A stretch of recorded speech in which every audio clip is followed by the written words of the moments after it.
ମା ମତେ ଆଜି ମିଠା ଫଳ ଖାଇବାକୁ ଭାରି ଇଚ୍ଛା ହଉଛି। ମତେ କିଛି ମିଠା ଫଳ ଆଣିଦିଅ ନା। ହଁ ରେ ମା, ତୋ ବାପା ମିଠା ଫଳ ଖୋଜିବାକୁ ହିଁ ଯାଇଛନ୍ତି। ସେ ପାଇଲେ ତୋ ପାଇଁ ମିଠା ଫଳ ଆଣିଦେବେ। ଆରେ ଏଇ ତ ତୋ ବାପା ଆସିଗଲେ। ବାପା ବାପା ମୋ ପାଇଁ ମିଠା ଫଳ ଆଣିଦେଇଛ? ହଁ ହଁ, ମୁଁ ଏମିତି ଏକ ମିଠା ଫଳ ଆଣିଛି।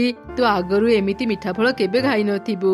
ଏଇ ନେ ମା, ଯା ବାହାରେ ମିଠି ଛୁଆ ଅଛି, ତା ସାଙ୍ଗରେ ମିଶି ଏ ଫଳ ଖାଇବୁ। ଆରେ ଏ ଫଳଟା ତ ପିଶାଚି ବଗିଚାର। ପିଶାଚି କାହାକୁ ବି ନିଜ ବଗିଚାରେ ପଶିବାକୁ ଦିଏନି। ତାହେଲେ ତମେ କେମିତି ଏ ଫଳ ଆଣିଲ? ଆଜି ମୁଁ ଆଉ ମିଟୁ ଯେତେବେଳେ ପିଶାଚି ବଗିଚା ରାସ୍ତାରେ ଯାଉଥିଲୁ, ସେତେବେଳେ ଦେଖିଲୁ ପିଶାଚି ପାଣି ପିଇବା ପାଇଁ ତା ବଗିଚା ଛାଡ଼ି ନଦୀକୁ ଯାଉଥିଲା। ସେଇ ସୁଯୋଗରେ ମୁଁ ଆଉ ମିଟୁ ତା ବଗିଚାରୁ କିଛି ମିଠା ଫଳ ଖାଇ ଗୋଟେ ଗୋଟେ ଫଳ ନେଇ ଆସିଲୁ। ଓ ଆଚ୍ଛା, ତେବେ ତୁମେ ଗୋଟେ ଫଳ କାହିଁକି ଆଣିଲ? ମୁଁ ଆଜି ଯାଇ ସେ ପିଶାଚି ବଗିଚାର ଫଳ ଖାଇନି। ମୋ ପାଇଁ ବି ତ ଗୋଟେ ଆଣି ଦେଇଥାନ୍ତ।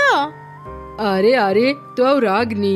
କାଲି ଯେତେବେଳେ ପିଶାଚି ପୁଣି ନଦୀକୁ ପାଣି ପିଇବା ପାଇଁ ଯିବ, ମୁଁ ତୋ ପାଇଁ ବି ଗୋଟେ ମିଠା ଫଳ ଆଣିଦେବି।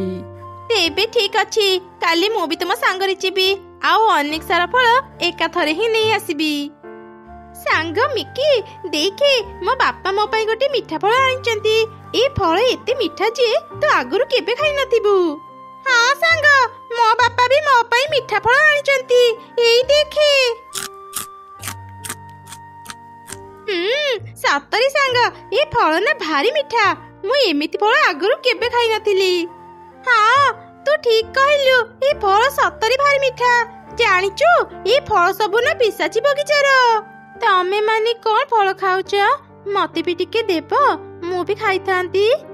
ଆମେ ତତେ କାହିଁକି ଆମ ମିଠା ଫଳ ଦେବୁ? ଆମ ବାପା କେତେ କଷ୍ଟ କରି ପିଶାଚି ବଗିଚାର ଫଳ ଆଣିଛନ୍ତି। ଜାଣିଛୁ, ତୋର ଯଦି ସେ ଫଳ ଖାଇବାକୁ ଇଚ୍ଛା, ଯା ତୋ ମାକୁ କହିବୁ, ସେ ପିଶାଚି ବଗିଚାରୁ ତୋ ପାଇଁ ଫଳ ଆଣିଦେବେ। ଏମିତି କହି ମିଟୁ ଛୁଆ ଆଉ କାଉ ଛୁଆ ସେଠାରୁ ଚାଲିଗଲେ। କୁନି ମନ ଦୁଃଖରେ ତା ମା ପାଖକୁ ଗଲା। ମା, ମୋ ପାଇଁ ବି ପିଶାଚି ବଗିଚାରୁ ଗୋଟେ ମିଠା ଫଳ ଆଣିଦିଅ ନା। ଜାଣିଛ ମା, ଚିକି ଆଉ ମିକିର ବାପା ମା ତାଙ୍କ ପାଇଁ ପିଶାଚି ବଗିଚାରୁ ମିଠା ଫଳ ଆଣିଛନ୍ତି। ହେଲେ ପିଶାଚି ତା ବଗିଚାରେ କାହାକୁ ବି ପଶିବାକୁ ଦିଏନି। ତାହେଲେ ସେମାନେ ତା ବଗିଚାର ଫଳ କେମିତି ଆଣିଲେ? ନିଶ୍ଚୟ ସେମାନେ ଚୋରି କରି ସେ ଫଳ ଆଣିଥିବେ। ମାରେ, ଚୋରି କରିବା ଭଲ ନୁହଁ। ଚୋରି କରିବା ମହାପାପ। ମୁଁ କେବେ ବି ଚୋରି କରି ତୋ ପାଇଁ ସେ ଫଳ ଆଣିବିନି। ତାହେଲେ କଣ ମା, ମୁଁ କେବେ ବି ସେ ମିଠା ଫଳ ଖାଇପାରିବିନି?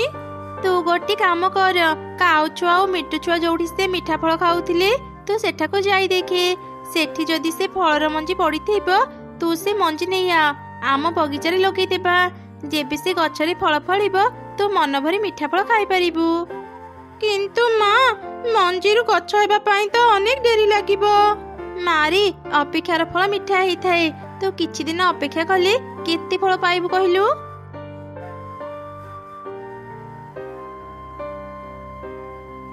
ଏଇ ତ, ଏଇଠି ଦୁଇଟା ମଞ୍ଜି ପଡିଛି। ମୁଁ ଏବେ ମଞ୍ଜି ନେଇ ଘରକୁ ଯାଏ। ଏମିତି କହି କୁନି ସେ ଦୁଇଟି ମଞ୍ଜି ଧରି ଘରକୁ ଗଲା। ମା ଚଢ଼େଇ ସେ ଦୁଇଟି ମଞ୍ଜିକୁ ପୋତି ଦେଲା। ସକାଳେ କୁନି ଦୁଇଟି ବଡ ବଡ ଗଛ ଦେଖି ତ ଆଶ୍ଚର୍ଯ୍ୟ ହେଇଗଲା। ଏ କଣ, ଗୋଟେ ରାତିରେ ହିଁ ମଞ୍ଜିରୁ ଗଛ ବାହାରି ଏତେ ବଡ ହେଇଗଲା? ମୁଁ ମୋ ଆଖିକୁ ବିଶ୍ୱାସ କରିପାରୁନି। ମା ମା, ଶୀଘ୍ର ବାହାରକୁ ଆସି ଦେଖ, କଣ ହେଇଛି? ଆରେ କଣ ହେଲା? ତୁ ମତେ କାହିଁକି ଡାକିଲୁ? ଏ କି ଚମତ୍କାର! ଗୋଟେ ରାତିରେ କଣ ମଞ୍ଜିରୁ ଗଛ ବାହାରି ଏତେ ବଡ ହେଇଗଲା? ହଁ ମା, ଏଇ ଗଛକୁ ଦେଖିବା ପାଇଁ ହିଁ ମୁଁ ତୁମକୁ ଡାକୁଥିଲି। ମା, ମୁଁ ଏବେ ଖୁବ ଶୀଘ୍ର ମିଠା ଫଳ ଖାଇପାରିବି ନା? ହଁ, ଖାଇପାରିବୁ। ହେଲେ ତା ପୂର୍ବରୁ ଏଇ ଦୁଇ ଗଛର ଭଲ ଯତ୍ନ ନେବୁ। ପ୍ରତିଦିନ ଦୁଇ ଗଛରେ ପାଣି ଦେବୁ। ତାହେଲେ ଶୀଘ୍ର ଶୀଘ୍ର ଦୁଇ ଗଛରେ ଫଳ ଫଳିବ, ଆଉ ତୁ ମିଠା ଫଳ ଖାଇପାରିବୁ। ଆଚ୍ଛା ଠିକ ଅଛି ମା। ଏମିତି କୁନି ସବୁଦିନ ସେ ଦୁଇ ଗଛ ମୂଳରେ ପାଣି ଦେଉଥିଲା। ଦିନେ ସେ ଦେଖିଲା ତା ଦୁଇ ଗଛରେ ଫୁଲ ହେଇଛି। ଏମିତି ଦେଖି ତ ସେ ଖୁବ ଖୁସି ହେଇଗଲା। ସେଦିନ ମୁଁ ଚିକି ଆଉ ମିକିକୁ ଗୋଟେ ଫଳ ଖାଇବାକୁ ମାଗିଥିଲି ବୋଲି ସେମାନେ ମତେ କେତେ କଥା କହିଥିଲେ। ଏବେ ଯେତେବେଳେ ସେମାନେ ଜାଣିବେ ମୋ ପାଖରେ ସେ ମିଠା ଫଳର ଗଛ ଅଛି, ସେମାନେ ତ ଈର୍ଷାରେ ଜଳିଯିବେ। ଯାଏ ତାଙ୍କୁ ଏକଥା କହିଦେଇ ଆସେ। କିରେ କୁନି, ପୁଣି ଆମ ପାଖକୁ ମିଠା ଫଳ ମାଗିବାକୁ ଆସିଛୁ? ଥରେ କହିଲୁ ନା ଆମେ ତତେ ମିଠା ଫଳ ଦେଇପାରିବୁନି। ନା ନା, ମୁଁ ଆଜି ତମ ମାନଙ୍କୁ ଫଳ ମାଗିବାକୁ ଆସିନି, ମୁଁ ଗୋଟେ କଥା କହିବାକୁ ଆସିଛି। କୁନି ସେମାନଙ୍କୁ ତା ମିଠା ଫଳର ଗଛ କଥା କହିଦେଲା। ଥାଉ ଥାଉ, ତୁ ଆଉ ମିଛ କଥା କହନି, ଆମେ ଜାଣିଛୁ ତୁ ଆମକୁ ରଗେଇବା ପାଇଁ ଏମିତି ମିଛ କହୁଛୁ। ଆରେ ସାଙ୍ଗ, ସେ କୁନି ଯଦି ସତ କହୁଥାଏ ତାହେଲେ ତ ସେ ଆମକୁ ଦେଖେଇ ଦେଖେଇ ମିଠା ଫଳ ଖାଇବ, ଆମେ ତାକୁ ଦେଖିଲେ ବି କିଛି କରିପାରିବାନି। ହଁ, ତୁ ଠିକ କହିଲୁ। ମୁଁ ଏବେ ଯାଉଛି ମୋ ବାପା ମାଙ୍କୁ ଏକଥା କହିଦେବି, ସେମାନେ କୁନିର ଗଛକୁ କାଟିଦେବେ, ତାପରେ କୁନି କାନ୍ଦିବ, ତା କାନ୍ଦ ଦେଖିଲେ ମତେ ଭାରି ମଜା ଲାଗିବ। ଏମିତି କଥା ହେଇ ସେ ଦୁଇ ଛୁଆ ତାଙ୍କ ବାପା ମାଙ୍କ ପାଖକୁ ଗଲେ। ସେପଟେ କାଉ ଆଉ ତାର ସ୍ତ୍ରୀ ପିଶାଚି ବଗିଚାର ଫଳ ତୋଳୁଥିଲେ। ହଠାତ୍ ସେଇ ସମୟରେ ଆଚ୍ଛା, ତମେ ମାନେ ତାହେଲେ ସେଇ ଦୁଇ ଚୋର ଯୋଉମାନେ ପ୍ରତିଦିନ ମୋ ଗଛର ଫଳ ଚୋରି କରୁଥିଲ। ଆଜି ମୁଁ ନଦୀକୁ ନ ଯାଇ ତମ ମାନଙ୍କୁ ହିଁ ଅପେକ୍ଷା କରିଥିଲି। ପିଶାଚି, ତୁମେ କେତେବେଳେ ଆସିଲ? ଆମର ଭୁଲ ହେଇଗଲା, ଆମକୁ କ୍ଷମା କରିଦିଅ, ଆମେ ଆଉ କେବେ ତୁମ ଫଳ ଚୋରି କରିବାକୁ ଆସିବୁନି। ନା, ମୁଁ ତମ ମାନଙ୍କୁ ଛାଡ଼ିବିନି। ମୋ ଫଳ ତୋଳିବାକୁ ତମେ ମାନେ ସାହସ କରିଛ, ଏବେ ତମେ ମାନେ ମୋ ହାତରେ ମରିବ। ନା ନା ପିଶାଚି ମା, ଆମ ଉପରେ ଟିକେ ଦୟା କର, ଏଇ ଥରକ ଆମକୁ ଛାଡ଼ି ଦିଅ। ଆମେ ସତ କହୁଛୁ, ଆମେ ଆଉ ଦିନେ ବି ତୁମ ବଗିଚାକୁ ଆସିବୁନି କି ତୁମ ଫଳ ବି ଚୋରି କରିବୁନି। ଆମ ଉପରେ ଟିକେ ବିଶ୍ୱାସ କର। ଆଚ୍ଛା ଆଚ୍ଛା, ମୁଁ ତମ ମାନଙ୍କୁ ଛାଡ଼ିଦେବି, ହେଲେ ଆଗ କୁହ, ତମେ ମାନେ ମୋ ଫଳ ନେଇ ଗଛ ଲଗେଇନ ତ? ନା ନା, ଆମେ ଫଳର ଗଛ ଲଗେଇବା କଥା କେବେ ବି ଚିନ୍ତା କରିନୁ, ଆମେ ସତ କହୁଛୁ। ଆଚ୍ଛା ଠିକ ଅଛି, ଏବେ ତମେ ମାନେ ଏଠୁ ଚାଲିଯାଅ। ଶୁଣ, ଯଦି ମୋ ଗଛର ଫଳ କେବେ ଲଗେଇବାକୁ ଚେଷ୍ଟା କରିବ, ମୁଁ ତମ ମାନଙ୍କୁ ଜୀବନରୁ ମାରିଦେବି। ହଁ ହଁ ପିଶାଚି ମା, ଆମେ କେବେ ବି ତୁମ ଫଳର ଗଛ ଲଗେଇବାକୁ ଚେଷ୍ଟା ବି କରିବୁନି। ଆରେ ତମେ ମାନେ କଣ କହୁଛ? ଚଢେଇ ସେ ମିଠା ଫଳର ଗଛ ଲଗେଇଛି? ପିଶାଚି ଏକଥା ଜାଣିଲେ ତ ଅନେକ ରାଗିବ। ସେ ଜାଣିବା ପୂର୍ବରୁ ଚାଲ ଆମେ ସେ ଗଛକୁ କାଟିଦେବା। ହେଲେ ଯଦି କୁନି ମିଛ କହୁଥାଏ, ଆଗ ସେ ଗଛକୁ ଦେଖିବା, ତାପରେ ତାକୁ କାଟିବାର ବ୍ୟବସ୍ଥା କରିବା। ଆରେ ସତରେ ତ, ଚଢେଇ ସେ ମିଠା ଫଳର ଗଛ ଲଗେଇଛି, ଗଛରେ ଫଳ ବି ଧରିଲାଣି। ଆରେ ଦେଖୁଛ କଣ, ଶୀଘ୍ର ଏ ଗଛକୁ କାଟ। ଆମକୁ ଆଉ ଗଛ କାଟିବାକୁ ପଡିବନି, ଚାଲ ଆମେ ଏକଥା ପିଶାଚୀକୁ ଜଣେଇଦେବା। ସେ ଚଢେଇକୁ ମାରିବା ସହ ଏ ଦୁଇ ଗଛକୁ ବି କାଟିଦେବ। ସେମିତି ହେଲେ ପିଶାଚୀ ଆମ ଉପରେ ଖୁସି ହେଇ ଆମକୁ କିଛି ମିଠା ଫଳ ଉପହାର ଦେବ। ଏମିତି ଚିନ୍ତା କରି କାଉମାନେ ଶୀଘ୍ର ପିଶାଚୀ ପାଖକୁ ଗଲେ ଆଉ ତାକୁ ସବୁ ଘଟଣା କହିଲେ। ତମେ ମାନେ କଣ କହୁଛ? ଗୋଟେ ଚଢେଇ ମୋ ମିଠା ଫଳର ଗଛ ଲଗେଇଛି? ଚାଲ ଚାଲ, ଶୀଘ୍ର ମତେ ତା ପାଖକୁ ନେଇ ଚାଲ। ତାପରେ ପିଶାଚୀ ସମସ୍ତଙ୍କ ସହ ଚଢେଇର ବଗିଚାକୁ ଗଲା। ପିଶାଚୀ ସଙ୍ଗେ ସଙ୍ଗେ ସେ ଗଛରୁ ଗୋଟେ ଫଳ ତୋଳି ଆଣି ଖାଇଦେଲା। ହଠାତ୍ ସେ ଏକ ସୁନ୍ଦରୀ ପରୀରେ ବଦଳି ଗଲା। ଆରେ ଆରେ, ତୁମେ ପରୀ କେମିତି ପାଲଟି ଗଲ? ସେ ଯାହା ବି ହଉ, ଏବେ ଚଢେଇକୁ ମାରି ଗଛ ଦୁଇଟାକୁ କାଟିଦିଅ। ଚୁପ୍ କର ଦୁଷ୍ଟ ପକ୍ଷୀ, ପକ୍ଷୀ ହେଇ ଆଉ ଗୋଟେ ପକ୍ଷୀର କ୍ଷତି କରିବାକୁ ଚାହୁଁଛୁ? ଏ କଣ, ତୁମେ ସମସ୍ତେ ମୋ ବଗିଚାରେ, ଆଉ ପରୀ ତୁମେ ବି ଏଠାକୁ ଆସିଛ? ପରୀ ଚଢେଇକୁ ସବୁ ଘଟଣା କହିଲା। ଧନ୍ୟବାଦ ଚଢେଇ, ଆଜି ତୋ ପାଇଁ ହିଁ ମୁଁ ମୋ ପୂର୍ବ ରୂପ ଫେରି ପାଇଲି। କିନ୍ତୁ ପରୀ, ତୁମକୁ କିଏ ଏମିତି ପିଶାଚୀ କରିଦେଇଥିଲା? ଗୋଟେ ଦୁଷ୍ଟ ପିଶାଚୀ ତା ବଗିଚାରେ ସେ ସବୁ ଫଳ ଗଛ ଲଗେଇଥିଲା, ଚଢେଇ ମାନଙ୍କୁ ତା ଫଳର ଲୋଭ ଦେଖେଇ ତାଙ୍କୁ ଖାଇବା ପାଇଁ। ମୁଁ ଯେମିତି ଏକଥା ଜାଣିଲି, ତାକୁ ମାରିବା ପାଇଁ ଚାଲି ଆସିଲି, ହେଲେ ସେ ଦୁଷ୍ଟ ପିଶାଚୀ ମରିବା ପୂର୍ବରୁ ମତେ ଏକ ଅଭିଶାପ ଦେଲା। ବଦମାସ ପରୀ, ତୁ ମତେ ମାରି ଦେଉଛୁ, ମୁଁ ତତେ ଅଭିଶାପ ଦେଉଛି। ମୁଁ ମଲା ପରି ତୁ ବି ମୋ ପରି ଗୋଟେ ପିଶାଚୀ ପାଲଟି ଯିବୁ, ଆଉ ଏ ବଗିଚାରେ ରହି ମୋ ଫଳ ଗଛ ଗୁଡାଙ୍କର ଦେଖାଶୁଣା କରିବୁ। ତୁ ସେ ଯାଇ ମୁକ୍ତି ପାଇବୁନି ଯେ ପର୍ଯ୍ୟନ୍ତ ଗୋଟେ ଭଲ ଚଢେଇ ମୋ ଫଳର ଗଛ ନ ଲଗେଇଛି। ତୁ ସେ ଚଢେଇ ବଗିଚା ଗଛର ଫଳ ଖାଇଲେ ଯାଇ ନିଜ ପୂର୍ବ ରୂପ ଫେରି ପାଇବୁ। ଏମିତି କହି ସେ ଦୁଷ୍ଟ ପିଶାଚୀ ମରିଗଲା। ସେ ମରିବା ପରେ ମୁଁ ପିଶାଚୀ ପାଲଟି ଗଲି, ଆଉ ସେ ବଗିଚାରେ ରହି ଫଳ ଗଛ ଗୁଡାଙ୍କର ଦେଖାଶୁଣା କରୁଥିଲି। ମୁଁ ଯେତେବେଳେ ଜାଣିଲି ଏ ପକ୍ଷୀ ଗୁଡା ମୋ ଫଳ ଚୋରି କରୁଛନ୍ତି, ମୁଁ ତାଙ୍କୁ ମନା କରିଥିଲି ମୋ ଫଳର ଗଛ ନ ଲଗେଇବା ପାଇଁ। ହେଲେ ପରେ ତୁମେ ଏମାନଙ୍କୁ ଗଛ କାହିଁକି ଲଗେଇବାକୁ ମନା କରିଥିଲ? କାହିଁକି ନା ଏମାନେ ଚୋର, ଏମାନେ ଦୁଷ୍ଟ ପକ୍ଷୀ। ଏମାନେ ଯଦି ଗଛ ଲଗେଇଥାନ୍ତି, ମୁଁ କେବେ ବି ପରୀ ହେଇପାରିନଥାନ୍ତି। ଆଚ୍ଛା ଚଢ଼େଇ, ଏବେ ମୁଁ ଯାଉଛି। ଆଜିଠୁ ସେ ଫଳ ବଗିଚା ମୁଁ ତତେ ଦେଲି। ତୁ ଏବେ ସେ ବଗିଚାର ମାଲିକାଣୀ। ତୁ ଏବେ ସେ ଫଳ ଖାଇପାରିବୁ ଆଉ ବିକ୍ରି ବି କରିପାରିବୁ। ଆଉ ଯଦି କେବେ ଏ ଦୁଷ୍ଟ ପକ୍ଷୀମାନେ ତୋର କ୍ଷତି କରିବାକୁ ଚାହିଁବେ, ମୁଁ ତାଙ୍କୁ ଉଚିତ ଶାସ୍ତି ଦେବି। ଚଢ଼େଇ, ଆମକୁ କ୍ଷମା କରିଦେ। ଆମେ ଆଉ କେବେ ବି ତୋର କ୍ଷତି କରିବାକୁ ଚାହିଁବୁନି। ଦୟାକରି ଆମ କଥା ପରୀକୁ କହିବୁନି। ଆରେ ନା ନା, ଚିନ୍ତା କରନି, ମୁଁ ତମମାନଙ୍କୁ କ୍ଷମା କରିଦେଇଛି। କାହିଁକି ନା ତମମାନଙ୍କ ପାଇଁ ପରୀ ତାଙ୍କ ଅଭିଶାପରୁ ମୁକ୍ତ ହେଇପାରିଲେ। ତମେ ମାନେ ଚାହିଁଲେ ପ୍ରତିଦିନ ସେ ବଗିଚାର ଫଳ ଆଣି ଖାଇପାରିବ। ହେଲେ ହଁ, କେବେ ଲୋଭ କରିବନି। ଚଢ଼େଇ, ସତରେ ତୁ ବହୁତ ଭଲ। ଆମେ ସତ କହୁଛୁ, ଆମେ ଆଉ କେବେ ବି ଲୋଭ କରିବୁନି। ଏମିତି କହି କାଉମାନେ ସେଠାରୁ ଚାଲିଗଲେ। ମା ଚଢ଼େଇ ଖୁସିରେ ତା ଝିଅ ସହ ସେ ଫଳ ବଗିଚାର ଦେଖାଶୁଣା କରୁଥିଲା। ଆଜି ଜଙ୍ଗଲ ସାରା ଖୋଜି ସାରିଲିଣି, ହେଲେ କୋଉଠି ବି ଖାଇବା ପାଇଲିନି। କଣ ହେଇଛି କେଜାଣି? ଜଙ୍ଗଲରେ ଆଉ ଗୋଟେ ବି ଫଳ ଗଛ ନାହିଁ। ମୁଁ ଆଉ ଥରେ ଖୋଜି ଦେଖେ, ହୁଏତ କିଛି ପାଇଯିବି। ନହେଲେ ଆଜି ମତେ ଉପାସରେ ରହିବାକୁ ହେବ। ଏମିତି କହି ଚଢ଼େଇ ପୁଣି ଥରେ ଖାଇବା ଖୋଜିଲା। କିଛି ଦୂର ଗଲା ପରେ ସେ ଏକ ସେଉ ଦେଖିଲା। ଚଢ଼େଇ ଶୀଘ୍ର ସେ ସେଉକୁ ଉଠେଇ ଆଣିଲା। ଯା ହଉ, ମତେ ଆଜି ଉପାସରେ ରହିବାକୁ ପଡିବନି। ଯାଏ ଗଛ ଉପରେ ବସି ଏ ଫଳକୁ ଖାଇନିଏ। ଏମିତି କହି ଚଢ଼େଇ ସେ ଫଳ ଧରି ଗଛ ଉପରକୁ ଗଲା। ଠିକ୍ ସେହି ସମୟରେ କାଉ ଚଢ଼େଇ ପାଖକୁ ଆସିଲା। ରହ ଚଢ଼େଇ, ଏ ମିଠା ଫଳ ଖାନି। ମୋ ସ୍ତ୍ରୀର ଦେହ ବହୁତ ଖରାପ, ତାକୁ ମିଠା ଫଳ ଖାଇବାକୁ ଭାରି ଭଲ ଲାଗେ। ତୁ ଏ ଫଳ ମତେ ଦେ, ମୁଁ ମୋ ସ୍ତ୍ରୀ ପାଇଁ ନେଇଯିବି। ଚୁପ୍ କର କାଉ, ମିଛ କଥା କହିବୁନି। ମୁଁ ଏବେ ଦେଖିକି ଆସିଲି, ତୋ ସ୍ତ୍ରୀର ଦେହ ପୁରା ଠିକ୍ ଅଛି। ସେ ଠିକ୍ ଥିଲା ଯେ ଏଇ କିଛି ସମୟ ହେବ ତା ଦେହ ଖରାପ ହେଇଗଲା। ଦେ ଦେ, ମତେ ଶୀଘ୍ର ସେ ଫଳଟା ଦେ। ତୁ ଏମିତି ମିଛ କହି ଆଗରୁ ମୋଠୁ ଅନେକ ଫଳ ନେଇଛୁ। ତୁ କଣ ଭାବୁଛୁ ସବୁଦିନ ମତେ ଏମିତି ବୋକା ବନେଇ ଦେବୁ? ମୁଁ ଆଜି ତତେ ଏଇ ଫଳ ଦେବିନି। ଯା ପଳା ଏଠୁ, ମତେ ଶାନ୍ତିରେ ଫଳ ଖାଇବାକୁ ଦେ। କଣ ହେଲା, ତୁ ମତେ ଫଳ ଦେବୁନି ତ? ତୁ ଯେତିକି ବଡ଼ ନୁହଁ ସେତିକି ଫୁଟାଣି ମାରୁଛୁ। ଦେଖ ଏବେ ମୁଁ ତୋ ସହ କଣ କରୁଛି। ତାପରେ କାଉ ଜୋର କରି ଚଢ଼େଇ ପାଖରୁ ତା ଫଳ ନେଇଗଲା। ବଦମାସ କାଉ, ଦେ ଦେ ମୋ ଫଳ। ତୁ କଣ ଭାବୁଛୁ ମୁଁ ତତେ ଦେଖି ଡରିଯିବି? ମୋ ପାଖରେ ବି ଶକ୍ତି ଅଛି, ମୁଁ ଆଜି ତତେ ଛାଡ଼ିବିନି। ଏମିତି କାଉ ଆଉ ଚଢ଼େଇ ଖୁବ୍ ଜୋରେ ଲଢ଼େଇ ଲାଗିଲେ। କାଉର ଶକ୍ତି ଆଗରେ ଛୋଟ ଚଢ଼େଇ ତାକୁ ପାରିଲାନି।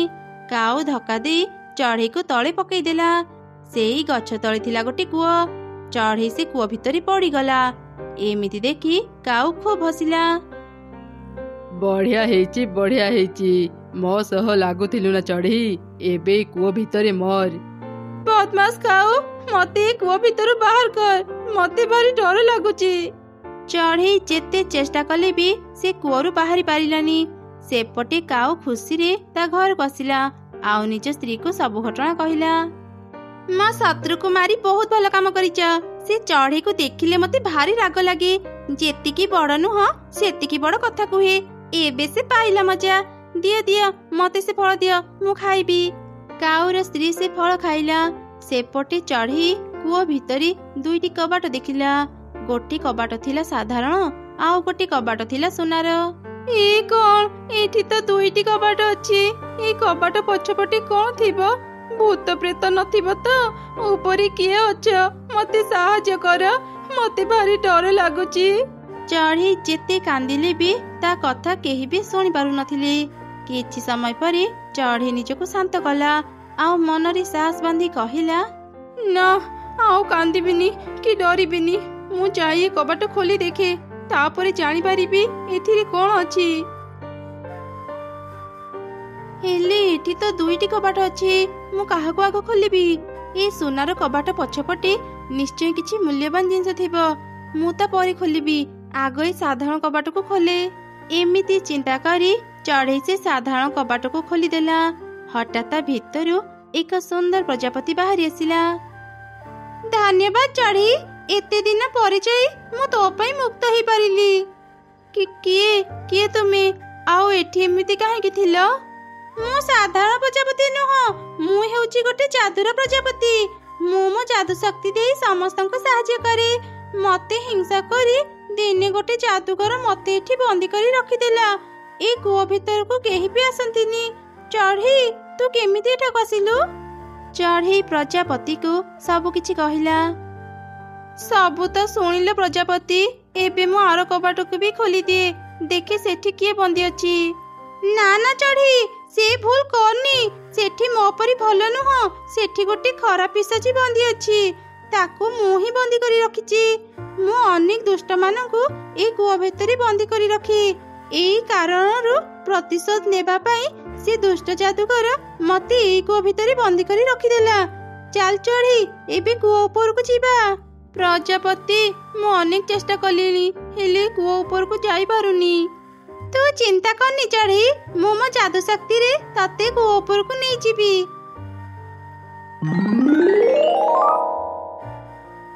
ବହୁତ ବହୁତ ଧନ୍ୟବାଦ ପ୍ରଜାପତି, ଆଜି ମୁଁ ତୁମ ପାଇଁ କୂଅ ଭିତରୁ ବାହାରି ପାରିଲି। ଏବେ ମୁଁ ଘରକୁ ଯାଉଛି। ଆରେ ଚଢ଼େଇ, ରହ ରହ, ମୁଁ ତତେ ଏକ ଉପହାର ଦେବାକୁ ଚାହୁଁଛି। ଏମିତି କହି ପ୍ରଜାପତି ଚଢ଼େଇକୁ ଏକ 3 ଫଳ ବାଲା ଗଛ ଦେଲା। ନେ ଚଢ଼େଇ, ଏ 3 ଫଳ ବାଲା ଗଛ ମୁଁ ତତେ ଦେଲି। ଏ ଗଛରେ 3 ପ୍ରକାରର ଫଳ ଫଳିବ, ଆଉ ଏ ଫଳ କେବେ ବି ସରିବନି। ଏ ଗଛ ନେଇ ତୁ ଘରକୁ ଯା। ମୁଁ ଏବେ ଯାଉଛି ଚଢ଼େଇ, ଯଦି କେବେ ଦରକାର ହେବ ମତେ ମନେ ପକେଇବୁ, ମୁଁ ତ ପାଖକୁ ଆସିବି। ତାପରେ ପ୍ରଜାପତି ସେଠାରୁ ଚାଲିଗଲା। ଚଢ଼େଇ ସେ 3 ଫଳ ବାଲା ଗଛ ନେଇ ଘରକୁ ଆସିଲା, ଆଉ ନିଜ ଅଗଣାରେ ଲଗେଇଦେଲା। ଆରେ କଣ, ଏ ଚଢ଼େଇ ସେ କୂଅ ଭିତରୁ କେମିତି ବାହାରିଲା? ଦେଖ ନା, ତା ପାଖରେ କେତେ ସୁନ୍ଦର ଗୋଟେ 3 ଫଳ ବାଲା ଗଛ ଅଛି। ମୁଁ ଯାଇ ତାକୁ ପଚାରି ସେ ଗଛ କୋଉଠୁ ପାଇଲା। ଚଢ଼େଇ, ତୁ ବଞ୍ଚିଛୁ? ମୋ ସ୍ୱାମୀ ତତେ କୂଅରେ ପକେଇଦେବା କଥା ଜାଣିଲା ପରେ ମୁଁ ରାଗି ମୋ ସ୍ୱାମୀକୁ ଘରୁ ବାହାର କରିଦେଇଛି। ଚିନ୍ତା କରନି କାଉ ଭଉଣୀ, ମୁଁ ଏକଦମ ଠିକ ଅଛି। ଆଚ୍ଛା ଚଢ଼େଇ, ତୁ ଏ 3 ଫଳ ବାଲା ଗଛ କୋଉଠୁ ପାଇଲୁ? ହଠାତ୍ ସେହି ସମୟରେ ଚଢ଼େଇର ନଜର ଦୂରରେ ଛିଡ଼ା ହେଇଥିବା କାଉ ଉପରେ ପଡ଼ିଲା। ସେ ମନରେ ଚିନ୍ତା କଲା, ଆଚ୍ଛା ଆଚ୍ଛା, ମୋ ପାଖରୁ ସତ କଥା ଜାଣିବା ପାଇଁ ଏମାନେ ଏମିତି ନାଟକ କରୁଛନ୍ତି। ରୁହ, ତମ ମାନଙ୍କୁ ତ ମୁଁ ଉଚିତ ଶିକ୍ଷା ଦେଉଛି। କାଉ ଭଉଣୀ, ଜାଣିଛ, କାଉ ଭାଇ ମତେ ଯୋଉ କୂଅରେ ଧକ୍କା ଦେଇ ପକେଇ ଦେଇଥିଲେ, ସେଇ କୂଅ ଭିତରେ ନା ଏକ ସୁନାର କବାଟ ଅଛି। ସେଇ କବାଟ ଖୋଲିଲେ ତା ଭିତରେ ଏମିତି ଅନେକ ଗଛ ଅଛି। ମୁଁ ସେଥିରୁ ଗୋଟେ ଗଛ ନେଇ ଆସିଛି। ଓ ଆଚ୍ଛା, ଏମିତି କଥା। ହଉ ଚଢ଼େଇ, ମୁଁ ଏବେ ଯାଉଛି।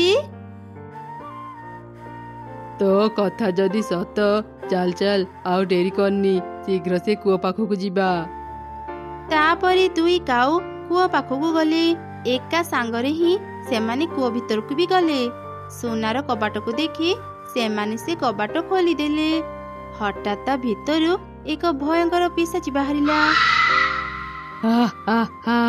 କେତେ ଦିନ ପରେ ଯାଇ ମୁଁ ମୁକ୍ତ ହେଲି। ବାହାରୁ ବାହାରୁ ହିଁ ମୁଁ ଖାଇବା ପାଇଗଲି।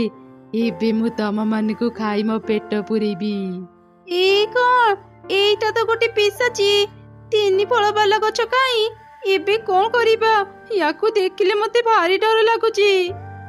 ପିଶାଚି, ଆମକୁ କ୍ଷମା କରିଦିଅ, ଆମେ ଭୁଲରେ ତୁମକୁ ବାହାର କରିଦେଲୁ, ଆମକୁ ଛାଡ଼ି ଦିଅ। ଥରେ ମୁଁ ଯାହାକୁ ଦେଖେ ତାକୁ ଆଉ ଛାଡ଼େନି। ଏମିତି କହି ପିଶାଚି ସେ 2 କାଉଙ୍କୁ ମାରି ଖାଇଦେଲା। ଚଢ଼େଇ ତା ସାଙ୍ଗ ପ୍ରଜାପତିକୁ ସବୁ ଘଟଣା କହିଲା। ପିଶାଚି କୂଅରୁ ଯେମିତି ନ ବାହାରିବ ସେଥିପାଇଁ ପ୍ରଜାପତି ଏକ ବଡ଼ ପଥର ଆଣି କୂଅ ଉପରେ ରଖିଦେଲା। ତାପରେ ସେ ନିଜ ଘରକୁ ଫେରିଗଲା। ସେପଟେ ଚଢ଼େଇ 3 ଫଳ ବାଲା ଗଛ ନେଇ ଖୁସିରେ ରହିଲା। ଦୂର ଏକ ଜଙ୍ଗଲରେ ଗୋଟେ କୃଷକ ଚଢ଼େଇ ରହୁଥିଲା। ତାର ଏକ ଛୋଟ ଜମି ଥିଲା। ସେ ସେଇ ଜମିରେ ଚାଷ କରି ତା ଘର ଚଳାଉଥିଲା। ଗୋଟେ ବର୍ଷ ସେ ଚାଷ କରିବା ପାଇଁ ଟଙ୍କା ପାଇଲାନି। ସେଥିପାଇଁ ସେ ଜମିଦାର କାଉ ପାଖରୁ କିଛି ଟଙ୍କା ଧାର ନେଇ ଚାଷ କଲା। କାଉ ଥିଲା ଯେତିକି ଧନୀ ସେତିକି ଲୋଭୀ। ଅନ୍ୟ ଚଢ଼େଇମାନଙ୍କୁ ଟଙ୍କା ଧାର ଦେବା ବଦଳରେ ତାଙ୍କଠୁ ତାଙ୍କ ଜମି ଛଡ଼େଇକି ନେଇ ଯାଉଥିଲା। କିଛି ଦିନ ଭିତରେ ହିଁ ସେ କୌଶଳ କରି କୃଷକ ଚଢ଼େଇର ଜମିକୁ ବି ନିଜ ନାଁରେ କରିଦେଲା। ଏକଥା ଯେତେବେଳେ କୃଷକ ଚଢ଼େଇ ଜାଣିଲା, ସେ ଦୌଡ଼ିକି କାଉ ପାଖକୁ ଗଲା। ଜମିଦାର ଆଜ୍ଞା, ମତେ ମୋ ଜମି ଫେରେଇ ଦିଅନ୍ତୁ। ମୋ ଜମି ଛଡ଼ା ମୋ ପାଖରେ ଆଉ କିଛି ବି ନାହିଁ। ଦୟାକରି ମୋ ଜମି ମୋ ପାଖରୁ ଛଡ଼େଇ ନିଅନ୍ତୁନି। ଆଜିଠୁ ଏ ଜମି ମୋର। ତୁ ଏବେ ଏଠୁ ଚାଲି ଯା। ଯଦି ବେଶୀ ବକବକ୍ କରିବୁ ମୁଁ ତୋଠୁ ତ ଘର ବି ଛଡ଼େଇ ନେଇଯିବି। ନା ନା, ଏମିତି କରନ୍ତୁନି। ମୋ ଜମିରୁ ମୁଁ ଯାହା ବି ପାଉଥିଲି ସେଥିରେ ମୋ ଘର ଚଳାଉଥିଲି। ଏବେ ମୁଁ ମୋ ଘର କେମିତି ଚଳେଇବି? ସେଥିପାଇଁ ମୋ ପାଖରେ ଏକ ଉପାୟ ଅଛି। ତୁ ଏ ଜମିରେ ଚାଷ ତ କରିପାରିବୁ, ହେଲେ ଗୋଟେ ସର୍ତ୍ତ ଅଛି। ତୁ ଯାହା ବି ଫସଲ କରିବୁ ଅଧା ଫସଲ ତୁ ନେବୁ ଆଉ ଅଧା ଫସଲ ମୁଁ ନେବି। କୃଷକ ଚଢ଼େଇ ବି କାଉ କଥାରେ ରାଜି ହେଇଗଲା। ସେଦିନ ପରଠାରୁ କୃଷକ ତା ଜମିରେ ଧାନ ଚାଷ ଆରମ୍ଭ କଲା। କୃଷକର କଠିନ ପରିଶ୍ରମ ଯୋଗୁଁ ସେ ବର୍ଷ ତାର ବହୁତ ଭଲ ଫସଲ ହେଲା। ସେ ବହୁତ ଖୁସି ଥିଲା। ସେ ତାର ସ୍ତ୍ରୀକୁ କହିଲା, ଏ ବର୍ଷ ଆମ ଫସଲ ବହୁତ ଭଲ ହେଇଛି। ଆମେ ସେସବୁ ବିକ୍ରି କରି ଆମର ଦରକାରୀ ଜିନିଷ କିଣିବା। ଏମିତି ଶୁଣି କୃଷକର ସ୍ତ୍ରୀ ଖୁବ୍ ଖୁସି ହେଇଗଲା। କିଛି ଦିନ ପରେ ଫସଲ କାଟିବାର ସମୟ ଆସିଲା। କୃଷକ ଆଉ ତାର ସ୍ତ୍ରୀ ମିଶି ଦିନ ରାତି ପରିଶ୍ରମ କରି ଫସଲ କାଟି ଏକାଠି କଲେ।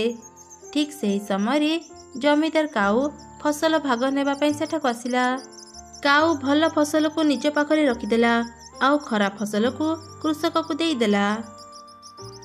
ଜମିଦାର ବାବୁ, ଆପଣ ଏ କେମିତିକା ଭାଗ କଲେ? ସବୁ ଖରାପ ଫସଲ ମୋତେ ହିଁ ଦେଲେ। ମୁଁ ଏସବୁ ନେଇ କ'ଣ କରିବି? ମୁଁ ତ ଏଇ ଖରାପ ଫସଲ ବିକ୍ରି ବି କରିପାରିବିନି।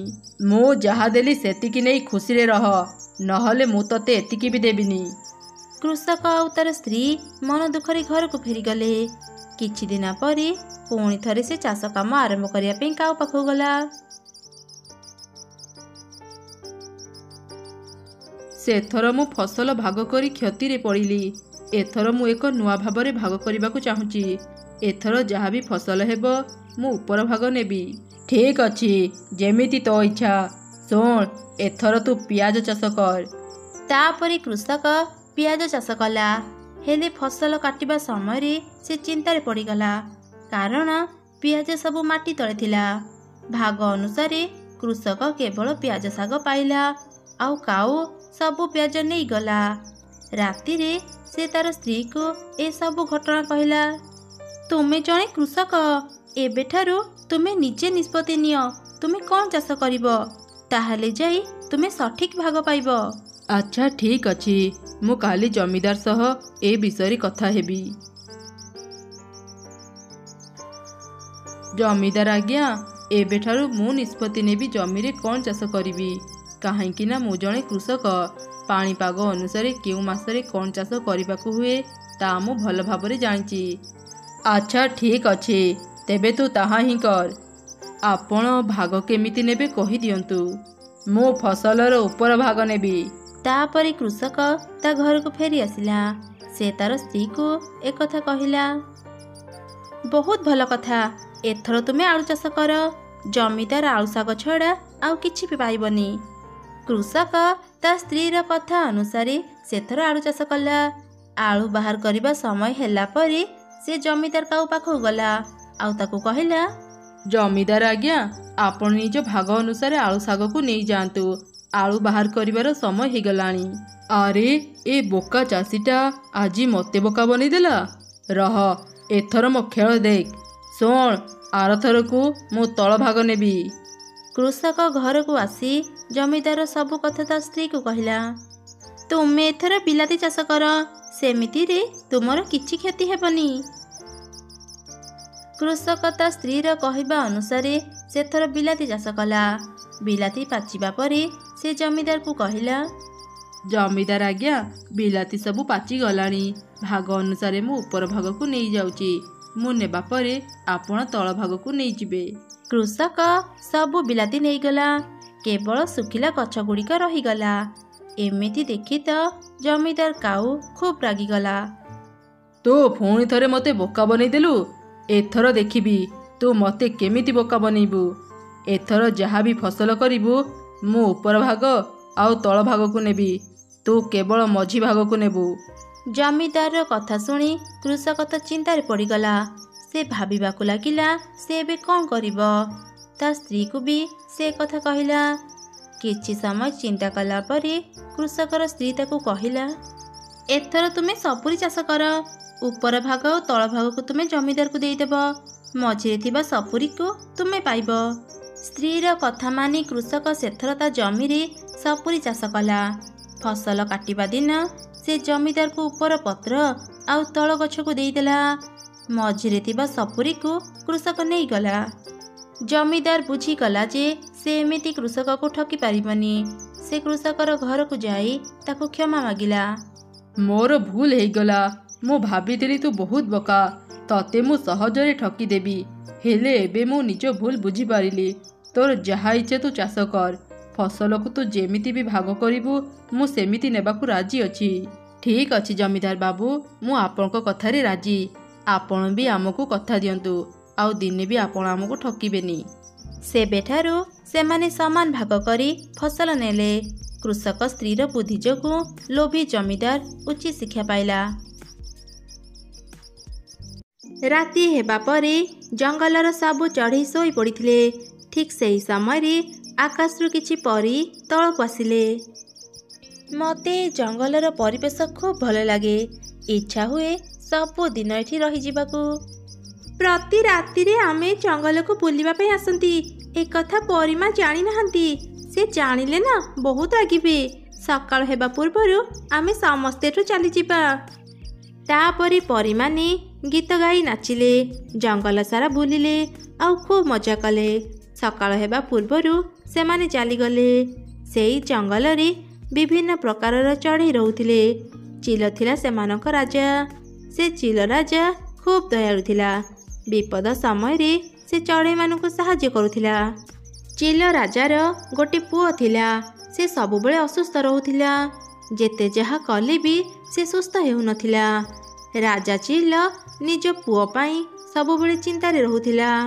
ଥରେ ରାତିରେ ରାଜା ଚିଲ ଶୋଇନଥିଲା। ହଠାତ୍ ତାର ନଜର ଚମକୁଥିବା ଏକ ଆଲୁଅ ଉପରେ ପଡ଼ିଲା। କ'ଣ ହେଉଛି ଜାଣିବା ପାଇଁ ରାଜା ଚିଲ ଆଲୁଅ ଚମକୁଥିବା ଜାଗାକୁ ଗଲା। ସେଠି ସେ ପରୀମାନଙ୍କୁ ଦେଖିଲା। ଆରେ ଏ କ'ଣ, ପରୀମାନେ ଆମ ଜଙ୍ଗଲକୁ ଆସିଛନ୍ତି? ଏଇଟା ତ ଖୁବ୍ ଭଲ କଥା। ହେଲେ ଖାଲି ହାତରେ ତାଙ୍କ ସାମ୍ନାକୁ ଯିବାଟା ଠିକ୍ ହେବନି। ଏମିତି ଚିନ୍ତା କରି ଚିଲ ରାଜା କିଛି ଫଳ ଧରି ପରୀମାନଙ୍କ ପାଖକୁ ଗଲା। ଆଉ ସେମାନଙ୍କୁ ସେ ସେଇ ଫଳ ଉପହାରରେ ଦେଇ ତାଙ୍କୁ ସ୍ୱାଗତ ଜଣାଇଲା। ରାଜା ଚିଲର ଏପରି ଭଲ ଗୁଣ ଦେଖି ପରୀମାନେ ଖୁବ୍ ଖୁସି ହେଇଗଲେ। ଚିଲ ରାଜା, ଆମେ ଶୁଣିଥିଲୁ ତୁମେ ଜଣେ ଭଲ ରାଜା। ଆଜି ଆମେ ନିଜ ଆଖିରେ ବି ଦେଖିଲୁ। ହେଲେ ତୁମେ ବହୁତ ଚିନ୍ତାରେ ଥିବା ଭଳି ଜଣାପଡ଼ୁଛ। କ'ଣ ହେଇଛି ତୁମର? ଆମକୁ କୁହ। ପରୀ, ମୋର ଗୋଟିଏ ବୋଲି ପୁଅ, ତାର ଦେହ ଭଲ ନାହିଁ। ବହୁତ ଔଷଧ ଖାଇଲା ପରେ ବି ସେ ସୁସ୍ଥ ହେଇପାରୁନି। ମୋ ପୁଅର ଦେହ କେବେ ଭଲ ହେବ, ମୁଁ ସବୁବେଳେ ସେଇ ଚିନ୍ତାରେ ରହୁଛି। ଆଚ୍ଛା ହଉ, ମୋତେ କିଛି ସମୟ ଦିଅ, ମୁଁ ଦେଖୁଛି ତୁମ ପୁଅର କ'ଣ ହେଇଛି। ଏମିତି କହି ପରୀ ଆଖି ବନ୍ଦ କଲା। ଆଉ ସେ ଚିଲ ରାଜା ପୁଅର ରୋଗ ବିଷୟରେ ଜାଣିପାରିଲା। ପରୀ ଚିଲ ରାଜାକୁ କିଛି ମଞ୍ଜି ଦେଲା ଆଉ କହିଲା, ଚିଲ ରାଜା, ଏ ମଞ୍ଜିକୁ ନେଇ ଚାଷ କର। ଏ ମଞ୍ଜିରୁ ଯେଉଁ ଗଛ ବାହାରିବ ସେ ଗଛରେ ଯାଦୁର ଲିଚୁ ଫଳିବ। ସେ ଲିଚୁ ତମ ପୁଅ ଖାଇଲେ ସେ ସୁସ୍ଥ ହେଇଯିବ। ରାଜା ଚିଲ ଏମିତି ଶୁଣି ଖୁବ୍ ଖୁସି ହେଇଗଲା ଆଉ ପରୀମାନଙ୍କୁ ଧନ୍ୟବାଦ ଜଣାଇଲା। ତାପରେ ପରୀମାନେ ସେଠାରୁ ଚାଲିଗଲେ। ଚିଲ ରାଜା ସେ ମଞ୍ଜି ଧରି ନିଜ ପ୍ରାସାଦକୁ ଫେରିଲା। ପରଦିନ ସେ ତାର ସିପାହୀଙ୍କୁ କହିଲା, ଯାଅ ଜଙ୍ଗଲ ସାରା ଘୋଷଣା କରିଦିଅ, ଯାହାର ବି ଜମି ଅଛି ସେମାନଙ୍କୁ ମୋ ପାଖକୁ ଆସିବାକୁ କୁହ। ଶୁଣ ଶୁଣ ଶୁଣ, ସମସ୍ତେ ଶୁଣ, ଚିଲ ରାଜା ଆଦେଶ ଦେଇଛନ୍ତି, ଯାହାର ବି ଜମି ଅଛି ସେ ଶୀଘ୍ର ରାଜାଙ୍କ ପାଖକୁ ଯାଅ। ମୋର ବି ତ କିଛି ଜମି ଅଛି, ହେଲେ ଚିଲ ରାଜା ହଠାତ୍ ଆମକୁ ଡାକିଛନ୍ତି କ'ଣ ପାଇଁ? ତାଙ୍କ ପାଖକୁ ଯାଇ ଦେଖେ। ଆରେ ପିଲାମାନେ, ଆମର ବି ତ ଗୋଟେ ଛୋଟ ଜମି ଅଛି। ଚାଲ ସମସ୍ତେ ଚିଲ ରାଜାଙ୍କ ପାଖକୁ ଯିବା ଆଉ ଜାଣିବା ସେ କ'ଣ ପାଇଁ ଆମକୁ ଡକେଇଛନ୍ତି। ସେ ଜଙ୍ଗଲରେ କେବଳ ମିଟୁ, କାଉ ଆଉ ଚଢ଼େଇର ହିଁ ଜମି ଥିଲା। ସେମାନେ ଚିଲ ରାଜା ପାଖକୁ ଗଲେ। ମହାରାଜ, ଆପଣ ହଠାତ୍ ଆମକୁ ଡାକିଲେ କ'ଣ ପାଇଁ? ତମେ ମାନେ ତ ଜାଣିଛ, ବହୁତ ଦିନରୁ ମୋ ପୁଅର ଦେହ ଖରାପ। ଜଣେ ପରୀ ମୋତେ କିଛି ଯାଦୁର ମଞ୍ଜି ଦେଇଛନ୍ତି। ଏ ମଞ୍ଜି ନେଇ ଚାଷ କଲାପରେ ଯେଉଁ ଫଳ ହେବ ତାକୁ ଖାଇଲେ ମୋ ପୁଅ ସୁସ୍ଥ ହେବ। ତମେମାନେ ସମାନ ଭାଗ କରି ଏ ମଞ୍ଜିକୁ ନେଇ ଚାଷ ଆରମ୍ଭ କର। ଯାହାର ବି ଫଳ ଖାଇ ମୋ ପୁଅ ସୁସ୍ଥ ହେବ, ମୁଁ ତାକୁ ମୋ ପରେ ଏ ଜଙ୍ଗଲର ରାଜା ଘୋଷଣା କରିବି। ତାପରେ ସେ ତିନି ଜଣ ସମାନ ଭାଗରେ ମଞ୍ଜି ନେଇ ନିଜ ନିଜ ଜମିକୁ ଚାଲିଗଲେ। ସେମାନଙ୍କ ଭିତରୁ କାଉ ଥିଲା ବହୁତ ଅଳସୁଆ। ସେ ମଞ୍ଜିକୁ ନେଇ ତା ଘରକୁ ଗଲା ଆଉ କହିଲା, ଚିଲ ରାଜା ପାଇଁ ଏତେ ପରିଶ୍ରମ କରି ମୁଁ ଚାଷ କରିପାରିବିନି। ଏ ମଞ୍ଜି ସବୁ ଦେଖିବାକୁ ବହୁତ ସୁନ୍ଦର, ଖାଇବାକୁ ବି ଭଲ ଲାଗୁଛି। ମୁଁ ଆରାମରେ ବସି ବସି ଗୋଟେ ମାସ ଯାଏଁ ଖାଇବା ଖାଇପାରିବି। ମତେ ଆଉ କଷ୍ଟ କରି ଖାଇବା ଖୋଜିବାକୁ ପଡ଼ିବନି। ଏମିତି କହି କାଉ ପ୍ରତିଦିନ ସେ ମଞ୍ଜିକୁ ଭାଜି ଭାଜି ଖାଇବା ଆରମ୍ଭ କଲା। ସେପଟେ ମିଟୁ ତା ଜମିକୁ ହଳ କରିବା ଆରମ୍ଭ କଲା। କିଛି ସମୟରେ ହିଁ ସେ ବହୁତ ଥକିଗଲା। ନା, ମୁଁ ଆଉ ହଳ କରିପାରିବିନି, ବହୁତ ଥକା ଲାଗୁଛି। ଯେତିକି ବି ହଳ କରିଛି ସେଥିରେ ମଞ୍ଜିକୁ ବୁଣି ଦିଏ। ଏମିତି କହି ମିଟୁ ଗୋଟେ ଜାଗାରେ ହିଁ ସବୁ ମଞ୍ଜି ବୁଣି ଚାଲିଗଲା। ସେପଟେ କିନ୍ତୁ ଚଢ଼େଇ ବହୁତ ପରିଶ୍ରମ କରି ଜମି ହଳ କଲା ଆଉ ଠିକ୍ ଭାବରେ ନିଜ ମଞ୍ଜି ବୁଣିଲା। ଚଢ଼େଇ ଆଉ ତାର ଛୁଆମାନେ ପ୍ରତିଦିନ ମଞ୍ଜି ଗୁଡ଼ିକରେ ପାଣି ଦେଇ ତାର ଯତ୍ନ ନେଉଥିଲେ। କିଛି ଦିନ ବିତିଗଲା। ଦିନେ ମିଟୁ ତା ଜମିକୁ ଯାଇ ଦେଖିଲା ତା ଜମିରେ ଛୋଟ ଛୋଟ ଗଛ ବାହାରିଥିଲା, ହେଲେ ପାଣିର ଅଭାବରୁ ସେ ଗଛ ଗୁଡ଼ିକ ମରିଯାଇଥିଲା। ମୋର କେତେ ବଡ଼ ଭୁଲ ହେଇଗଲା। ମଝିରେ ମଝିରେ ଆସି ଏ ଗଛ ଗୁଡ଼ିକରେ ପାଣି ଦେବାର ଥିଲା। ପାଣି ନ ପାଇ ମୋର ସବୁ ଗଛ ଶୁଖିଗଲା। ଏବେ ମୁଁ କ'ଣ କରିବି? ମୁଁ କାଉ ପାଖକୁ ଯାଏ, ସେ କ'ଣ କରୁଛି ଦେଖି ଆସେ।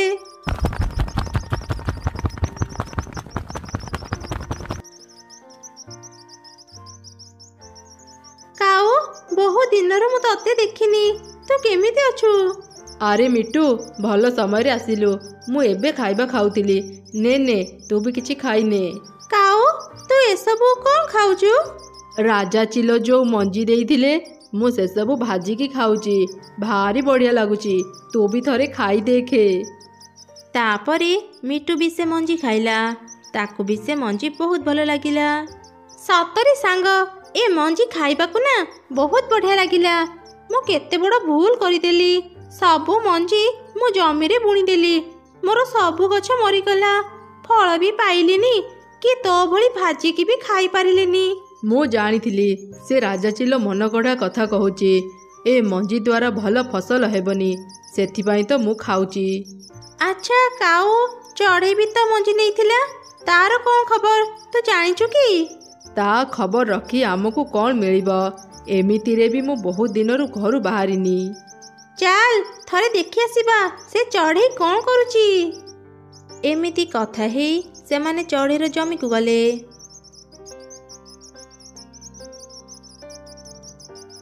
ମା, ଦେଖ ଆମର କେତେ ଲିଚୁ ଫଳିଛି। ଆରେ ଧନ, ଆମେ ସମସ୍ତେ ବହୁତ ପରିଶ୍ରମ କରିଥିଲେ। ଏସବୁ ଆମ ପରିଶ୍ରମର ଫଳ। ତାପରେ ଚଢ଼େଇ ତାର ଦୁଇ ଛୁଆଙ୍କ ସହ ଘରକୁ ଚାଲିଗଲା।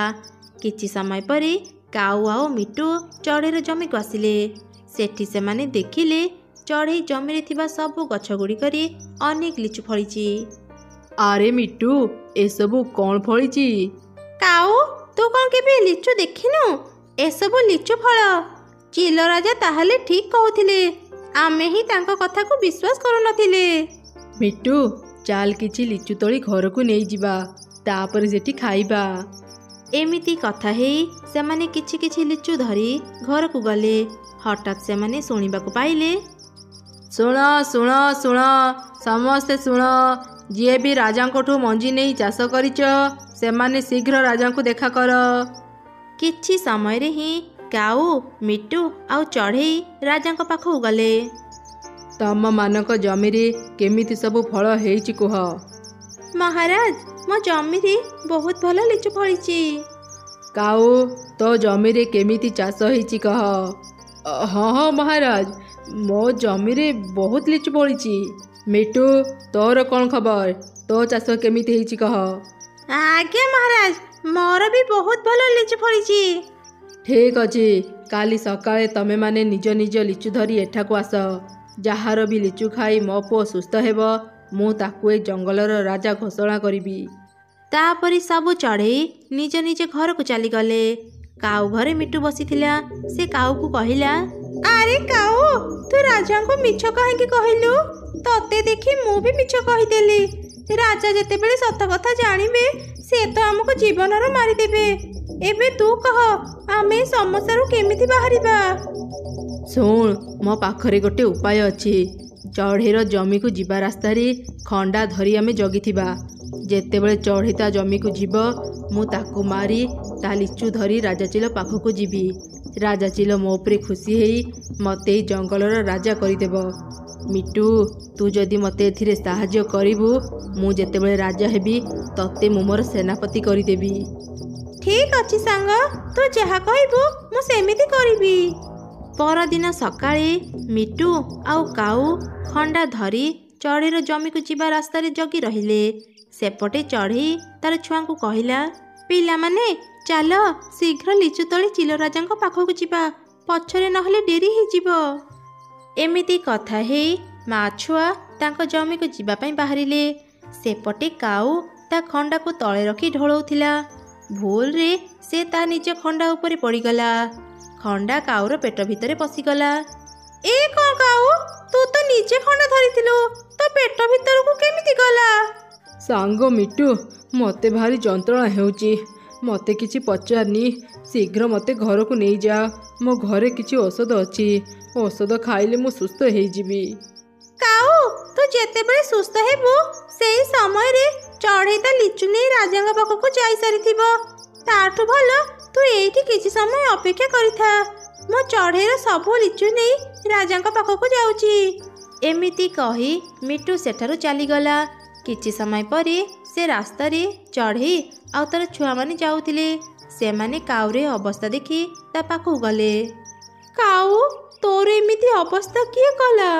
ଚଢ଼େଇ, ମୋତେ ଟିକେ ସାହାଯ୍ୟ କର, ଶୀଘ୍ର ମୋତେ ମୋ ଘରକୁ ନେଇଯା, ମୋ ଘରେ ଔଷଧ ଅଛି। କାଉର କଥା ଶୁଣି ଚଢ଼େଇ ତାକୁ ଶୀଘ୍ର ତା ଘରକୁ ନେଇଗଲା ଆଉ ତାର କ୍ଷତ ଜାଗାରେ ଔଷଧ ଲଗେଇଦେଲା। କାଉ ଧୀରେ ଧୀରେ ଭଲ ହେଇଗଲା। ସେ ତା ନିଜ ଭୁଲ ବୁଝିପାରିଲା। ଚଢ଼େଇ, ତୁ କେତେ ଭଲ। ମୁଁ ତତେ ମାରିବାକୁ ଚାହୁଁଥିଲି, ହେଲେ ତୁ ଆଜି ମୋର ଜୀବନ ବଞ୍ଚେଇଲୁ। ତୁ ସତରେ ଏଇ ଜଙ୍ଗଲର ରାଜା ହେବାର ଯୋଗ୍ୟ। ଚାଲ ଶୀଘ୍ର ଚିଲ ରାଜାଙ୍କ ପାଖକୁ ଯିବା, ନହେଲେ ଅନର୍ଥ ହେଇଯିବ। ଏମିତି କହି ଚଢ଼େଇ ଆଉ କାଉ ଚିଲ ରାଜା ପାଖକୁ ଗଲେ। ସେପଟେ ମିଟୁ ଆଣିଥିବା ଲିଚୁ ଖାଇ ଚିଲ ରାଜାର ପୁଅ ସୁସ୍ଥ ହେଇଗଲା। ଏସବୁ ଦେଖି ଚିଲ ରାଜା ବହୁତ ଖୁସି ହେଇଗଲା। ଏ ମିଟୁର ଲିଚୁ ଖାଇ ମୋ ପୁଅ ସୁସ୍ଥ ହେଲା। ଏବେଠୁ ମୋ ପରେ ଏ ଜଙ୍ଗଲର ରାଜା ହେବ। ରୁହନ୍ତୁ ମହାରାଜ, ମିଟୁକୁ ଏ ଜଙ୍ଗଲର ରାଜା ଘୋଷଣା କରନ୍ତୁନି। ମୋ କଥା ଆଗ ଶୁଣନ୍ତୁ।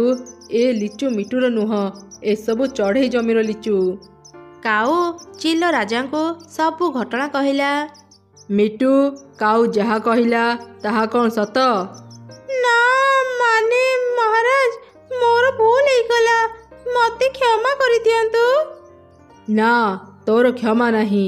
ତୁ ଯେଉଁ ଭୁଲ କରିଛୁ ସେଥିପାଇଁ ତତେ ମୃତ୍ୟୁଦଣ୍ଡ ମିଳିବ। ମହାରାଜ, ମିଟୁକୁ ଏତେ ବଡ଼ ଦଣ୍ଡ ଦିଅନ୍ତୁନି, ଏଇ ଥରକ ତାକୁ କ୍ଷମା କରିଦିଅନ୍ତୁ। ଠିକ୍ ଅଛି ଚଢ଼େଇ, ଆଜି ତୋ ପାଇଁ ଏ ମିଟୁକୁ ମୁଁ ଛାଡ଼ି ଦେଉଛି, ହେଲେ ଏ ମିଟୁକୁ ଶାସ୍ତି ମିଳିବ। ତାକୁ 10 ବର୍ଷ ଜେଲରେ ରହିବାକୁ ପଡ଼ିବ। ସିପାହୀ, ଶୀଘ୍ର ଏ ମିଟୁକୁ ବନ୍ଦୀ କର।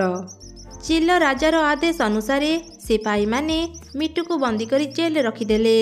ସେପଟେ ଚଢ଼େଇ ସେ ଜଙ୍ଗଲର ରାଜା ହେଲା।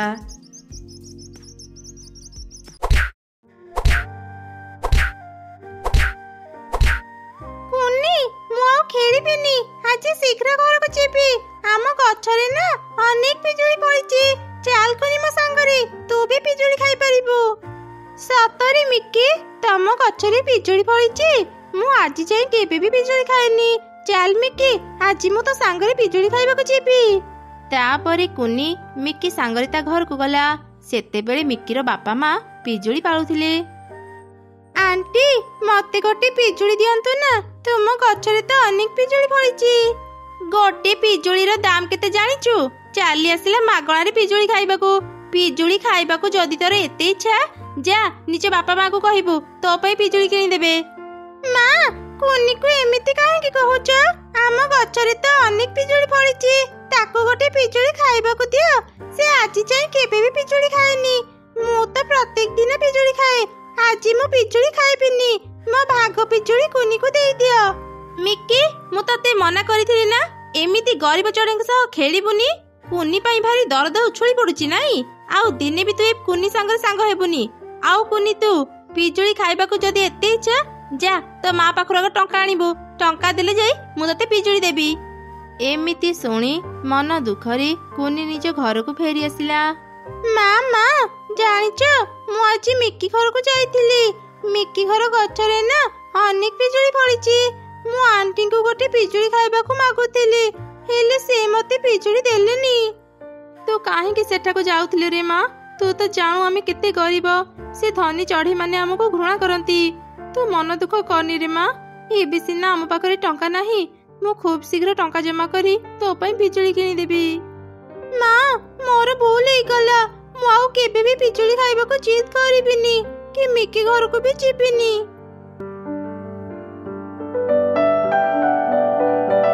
ଆରେ କୁନି ତୁ ଆଉ ଖେଳିବାକୁ କାହିଁକି ଆସୁନୁ? ମୋ ମା ପାଇଁ ମୋ ଉପରେ ରାଗିଛୁ କି? ନାଇଁ ମିକି, ମୁଁ ତୋ ଉପରେ ରାଗିନି। ମୁଁ ଯଦି ତୋ ସାଙ୍ଗରେ ଖେଳିବି ତୋ ମା ତତେ ପିଟିବେ। ସେଥିପାଇଁ ମୁଁ ତୋ ସହ ଖେଳିବାକୁ ଆସୁନଥିଲି। ଆଚ୍ଛା ମିକି, ତମର ତ ପିଜୁଳି ବଗିଚା ଅଛି, ତୋ ପାଖରେ ପିଜୁଳି ମଞ୍ଜି ବି ଥିବ ନା? ହଁ କୁନି, ଆମ ଘରେ ଅନେକ ପିଜୁଳି ମଞ୍ଜି ଅଛି। ତୁ ଏଠି କିଛି ସମୟ ଅପେକ୍ଷା କର, ମୁଁ ଏବେ ତତେ ପିଜୁଳି ମଞ୍ଜି ଆଣିଦଉଛି। ଏମିତି କହି ମିକି ତା ଘରକୁ ଗଲା ଆଉ କୁନି ପାଇଁ କିଛି ପିଜୁଳି ମଞ୍ଜି ନେଇ ଆସିଲା। ମିକି ଆଉ କୁନି ଥିଲେ ବହୁତ ଭଲ ସାଙ୍ଗ। ମିକି ପାଖରୁ ପିଜୁଳି ମଞ୍ଜି ନେଇ କୁନି ତା ଘରକୁ ଗଲା। ମା ମା ଦେଖ, ମୋ ସାଙ୍ଗ ମିକି ମତେ ଅନେକ ପିଜୁଳି ମଞ୍ଜି ଦେଇଛି। ଏବେ ମୁଁ ଏ ପିଜୁଳି ମଞ୍ଜି ଲଗେଇ ତାର ଯତ୍ନ ନେବି। ଯେତେବେଳେ ପିଜୁଳି ଗଛ ବଡ଼ ହେବ ସେଥିରେ ଫଳ ଫଳିବ, ମୁଁ ଅନେକ ପିଜୁଳି ଖାଇପାରିବି। ଆଚ୍ଛା ଠିକ ଅଛି ରେ ମା, ଏ ସବୁ ପିଜୁଳି ମଞ୍ଜି ତୁ ଆମ ଘର ଚାରି ପାଖରେ ଲଗେଇ ଦେ। ଚାରା ଗଛ ବାହାରିଲା ପରେ ତୁ ତାର ଯତ୍ନ ନେବୁ। ଦେଖିବୁ କିଛି ଦିନ ପରେ ତୋ ଗଛ ବଡ଼ ହେଇ ସେଥିରେ ପିଜୁଳି ଫଳିବ। ତାପରେ କୁନି ତା ଘର ଚାରି ପାଖରେ ପିଜୁଳି ମଞ୍ଜି ଲଗେଇଦେଲା। କିଛି ଦିନ ପରେ 2ଟି ଗଛ ବାହାରିଲା। କୁନି ତା ଗଛ ମୂଳରେ ପାଣି ଦେଇ ତାଙ୍କର ଯତ୍ନ ନେଉଥିଲା। ଏମିତି ବେଶ କିଛି ଦିନ ବିତିଗଲା। 2 ଗଛ ବଡ଼ ହେଇ ସେଥିରେ ଅନେକ ପିଜୁଳି ଫଳିଲା। ମା ମା ଦେଖ, ଆଜି ମୋ 2 ଗଛରେ କେତେ ପିଜୁଳି ଫଳିଛି। ଏବେ ମୁଁ ମନ ଭରି ପିଜୁଳି ଖାଇପାରିବି। କୁନି ତୁ ଆମର ବହୁତ ଯତ୍ନ ନେଇଛୁ। ତୋ ପାଇଁ ଆମ ଗଛରେ ଅନେକ ଫଳ ଫଳିଛି। ଏ ସବୁ ପିଜୁଳି ଆଜିଠୁ ତୋର। ତୁ ମନ ଭରି ଏବେ ପିଜୁଳି ଖାଇପାରିବୁ। ଆଉ ହଁ କୁନି, ଏ 2 ଗଛର ପିଜୁଳି କେବେ ବି ସରିବନି। ମା ଦେଖ, ଆମ ପିଜୁଳି ଗଛ କଥା କହିପାରେ। ଆମ ପିଜୁଳି ଗଛ ଅନେକ ସୁନ୍ଦର ନା? ସେ ମୋ ସହ କଥା ହେଉଛି ଆଉ କହୁଛି ଯେତେ ତୋଳିଲେ ବି ଆମ ପିଜୁଳି କେବେ ସରିବନି। ଆରେ ସତରେ ତ ଆମ ପିଜୁଳି ଗଛ କଥା କହୁଛି। ଇଏ ବହୁତ ଭଲ କଥା। ଏଇ ଗଛର ପିଜୁଳି ଯଦି କେବେ ସରିବନି, ଆମେ କିଛି ପିଜୁଳି ନେଇ ବଜାରରେ ବିକ୍ରି କରିପାରିବା। ପିଜୁଳି ରାଣୀ, ଆମକୁ ଏତେ ଭଲ ଉପହାର ଦେଇଥିବାରୁ ତୁମକୁ ଅନେକ ଅନେକ ଧନ୍ୟବାଦ। ତାପରେ କୁନି କିଛି ପିଜୁଳି ତୋଳି ଖାଇଲା। ତାର ମା କିଛି ପିଜୁଳି ତୋଳି ବଜାରକୁ ବିକ୍ରି କରିବା ପାଇଁ ନେଲା। ପିଜୁଳି ନିଅନ୍ତୁ ପିଜୁଳି, ମିଠା ମିଠା ପାଚିଲା ପିଜୁଳି। ମା ଚଢ଼େଇକୁ ପିଜୁଳି ବିକ୍ରି କରୁଥିବାର କାଉ ଦେଖିଲା। ସେ ତ ଅନେକ ରାଗିଗଲା। ଆରେ ଏଇ ଗରିବ ଚଢ଼େଇ ପାଖରେ ପିଜୁଳି କିଣିବାକୁ ଟଙ୍କା ନଥିଲା, ତାହେଲେ ସେ ଏତେ ବଡ଼ ବଡ଼ ପାଚିଲା ପିଜୁଳି ପାଇଲା କୋଉଠୁ? ନିଶ୍ଚୟ ମୋ ପିଜୁଳି ଚୋରି କରିଥିବ। ମୁଁ ଶୀଘ୍ର ଘରକୁ ଯାଏ। ମିକି, ଏ ମିକି, ଶୀଘ୍ର ମୋ ପାଖକୁ ଆସେ। କଣ ହେଲା ମା? ମତେ କାହିଁକି ଡାକିଲ? ସତ ସତ କହ ମିକି, ତୁ କୁନିକୁ ଆମ ପିଜୁଳି ଦେଇଛୁ ନା? ଯଦି ମିଛ କହିବୁ ମୁଁ ତତେ ବହୁତ ପିଟିବି। ଭୟରେ ମିକି ତା ମାକୁ ସେ କୁନିକୁ ମଞ୍ଜି ଦେବା କଥା କହିଦେଲା। ସବୁ ଶୁଣି କାଉ ରାଗରେ ଚଢ଼େଇ ଘରକୁ ଗଲା। ଆଚ୍ଛା, ମୋଠୁ ମଞ୍ଜି ନେଇ ଏମାନେ ଏଠି ଗଛ ଲଗେଇଛନ୍ତି। ମୁଁ ଆଜି ଏମାନଙ୍କର ସବୁ ପିଜୁଳି ତୋଳି ନେଇଯିବି। କାଉ ଯେମିତି ପିଜୁଳି ତୋଳିବାକୁ ଗଲା, ହଠାତ୍ ସେ ପିଜୁଳି ଗଛଟି କଥା କହିଲା। ତାଙ୍କ ଶବ୍ଦ ଶୁଣି ମା ଚଢ଼େଇ ଆଉ କୁନି ବାହାରକୁ ଆସିଲେ। କାଉ, ତୁ ବହୁତ ଲୋଭୀ। ତୁ କୁନିର ପିଜୁଳି ଚୋରି କରିବାକୁ ଆସିଛୁ। ଦିନେ ତୁ କୁନିର ବହୁତ ଅପମାନ କରି ତାକୁ ତୁ ପିଜୁଳି ନ ଦେଇ ନିଜ ଘରୁ ବାହାର କରିଦେଇଥିଲୁ। ଆଉ ଆଜି ତୁ ତାର ପିଜୁଳି ଚୋରି କରିବାକୁ ଆସିଛୁ। ମୁଁ ତତେ ୟାର ଶାସ୍ତି ଦେବି। ଏମିତି କହି ପିଜୁଳି ଗଛ କାଉକୁ କରେଣ୍ଟ ସକ୍ ଦେଲା। କାଉ ଯନ୍ତ୍ରଣାରେ ଛଟପଟ ହେଲା। ଭାରି କଷ୍ଟ ହେଉଛି। ମୋର ଭୁଲ ହେଇଗଲା। ମୁଁ କେବେ ବି ଏଠାକୁ ଆସିବିନି। ଦୟାକରି ମତେ ମାରନି, ମତେ ଛାଡ଼ି ଦିଅ। ପିଚୁଳି ରାଣୀ କାଉ ଆଣ୍ଟିଙ୍କୁ ମାରନି।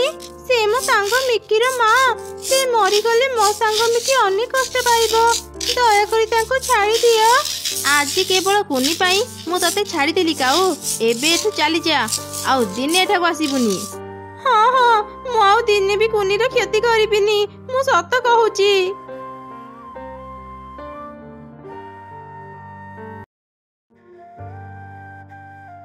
ଆରେ ଆରେ, ମୋ ଘର ବାହାରେ କ'ଣ ଏତେ ମଇଳା ପଡ଼ିଛି? ମୁଁ ଏବେ ମୋ ଘର ଚାରିପାଖକୁ ପରିଷ୍କାର କରିଥିଲି, ତାହେଲେ ଏତେ ମଇଳା ଆସିଲା କୋଉଠୁ? ନିଶ୍ଚୟ ଏସବୁ ସେ କାଉର କାମ। ମୁଁ ଆଜି ତାକୁ ଛାଡ଼ିବିନି। କାଉ, ଏ କାଉ, ବଦମାସ ଶୀଘ୍ର ବାହାରକୁ ଆସେ। କ'ଣ ହେଲା? ତୁମ ଘର ବାହାରେ ଏମିତି କୁକୁରଙ୍କ ପରି ଭୁକୁଛୁ କାହିଁକି? ତୁ ଜାଣି ଶୁଣି ମୋ ଘର ବାହାରେ ମଇଳା ପକେଇଛୁ, ଆଉ ମୁଁ କହିବାକୁ ଆସିଲାରୁ ମତେ କୁକୁର କହୁଛୁ? ବାଦୁଡ଼ି ମୁହିଁ କୋଉଠିକାର? ଏଇ ଏଇ, ମୁହଁ ସମ୍ଭାଳି କଥା କହ। ମୋର ତ କିଛି କାମ ନାହିଁ, ତୋର ସେ ଅପରିଷ୍କାର ବାହାରେ ମୁଁ ମୋ ମୂଲ୍ୟବାନ ମଇଳା ପକେଇତେ ଯିବି। ତୁ ଅପରିଷ୍କାର? ତୋର ଏଇ ଅପରିଷ୍କାର ଘରେ ଛିଡ଼ା ହେବାକୁ ବି ମତେ ଇଚ୍ଛା ହଉନି। ତୁ ମୋ ଘର କଥା କ'ଣ କହୁଛୁ? ତୋ ଚେହେରା ଏତେ ଅପରିଷ୍କାର ଯେ ମତେ ଦେଖିଲେ ହିଁ ବାନ୍ତି ଲାଗୁଛି। ତୋ ଦେହରୁ କି ଦୁର୍ଗନ୍ଧ ବାହାରୁଛି। ଛି ଛି, ପଳା ମୋ ସାମ୍ନାରୁ, ନହେଲେ ତମର ବାନ୍ତି ହେଇଯିବ। କ'ଣ ହେଲା? ତୋର ଏତେ ସାହସ? ମତେ ଅପମାନ ଦେଲୁ? ମୋ ଘର ବାହାରେ ମଇଳା ପକେଇ ଏବେ ମତେ ଅପମାନ ଦେଉଛୁ? ଦେଖ ଏବେ ମୁଁ ଦୋଷ କ'ଣ କରୁଛି। ଚଢ଼େଇ ରାଗି ଯାଇ ତା ଘର ବାହାରେ ପଡ଼ିଥିବା ସବୁ ମଇଳା ଆଣି କାଉର ମୁଣ୍ଡରେ ଢାଳିଦେଲା। ଛି ଛି, ତୁ ଏ କ'ଣ କଲୁ? ମୋ ମୁଣ୍ଡରେ ମଇଳା ଢାଳିଦେଲୁ। ଆଜି ମୁଁ ତତେ ଛାଡ଼ିବିନି। ଆସ ଆସ, ମୁଁ ବି ତତେ ଡରିକି ରହିନି। ଏମିତି ସେ ଦୁଇ ଜଣ ଦୁଇଟି ଲାଠି ଧରି ଖୁବ୍ ଜୋରରେ ଲଢ଼େଇ କଲେ। ତାଙ୍କର ପାଟିତୁଣ୍ଡ ଶୁଣି ଜଙ୍ଗଲର ଅନ୍ୟ ଚଢ଼େଇମାନେ ସେଠାକୁ ଆସିଲେ। ସେମାନେ କାଉ ଆଉ ଚଢ଼େଇକୁ ବୁଝେଇ ତାଙ୍କ ଝଗଡ଼ା ବନ୍ଦ କଲେ, ଆଉ ନିଜ ନିଜ ଘରକୁ ପଠେଇଦେଲେ।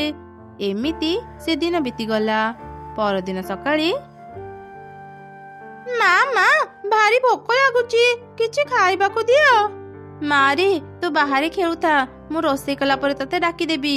ଠିକ ଅଛି ମା, ମୁଁ ଯାଉଛି, ବାହାରେ ବଲ୍ ଖେଳୁଛି, ଖାଇବା ହେଲେ ମତେ ଡାକିଦେବ।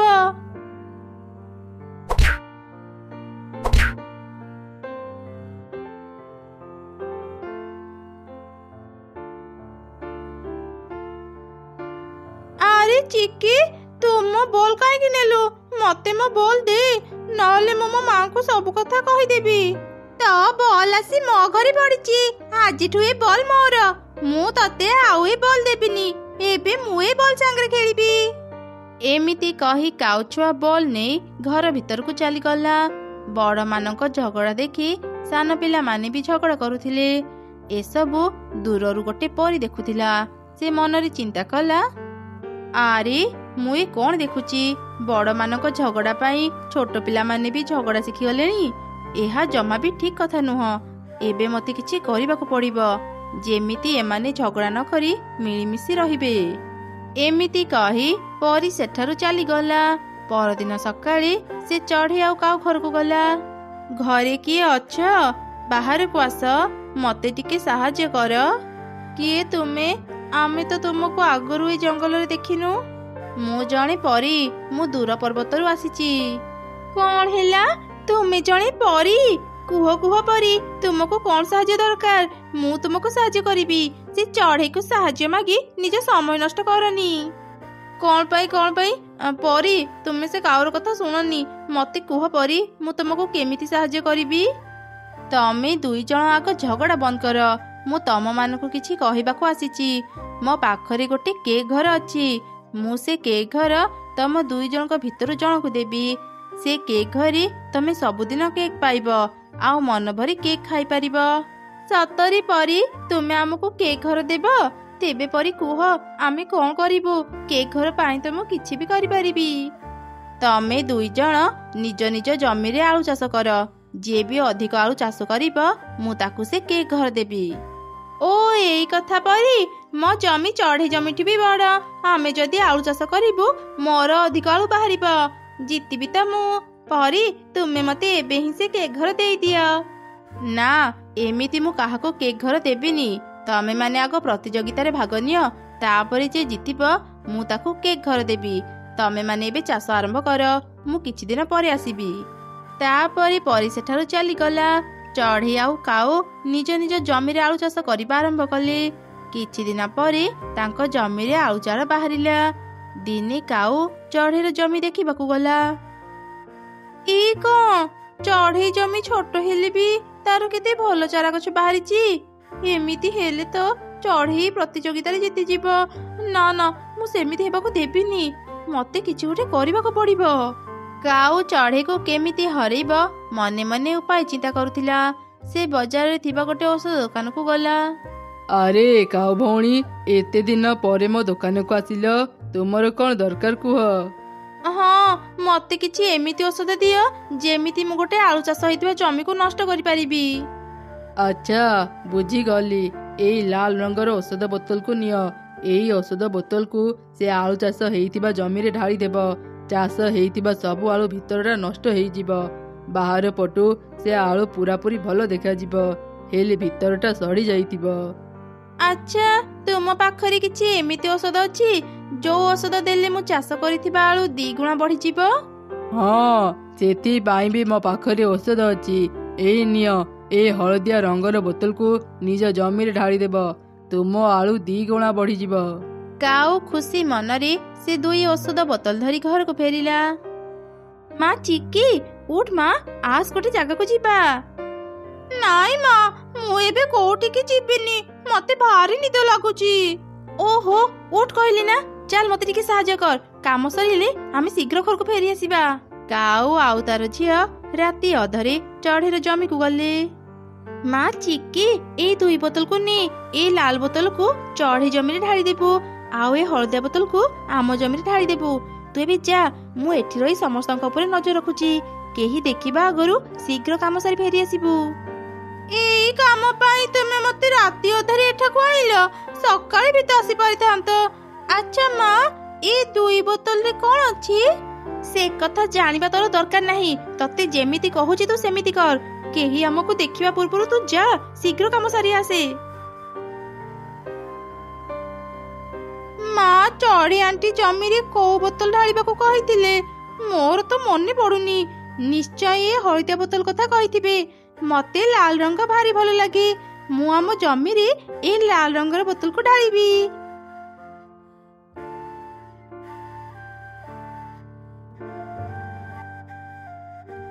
କିରି, ବୋତଲ ସବୁ ଢାଳିଦେଲୁ?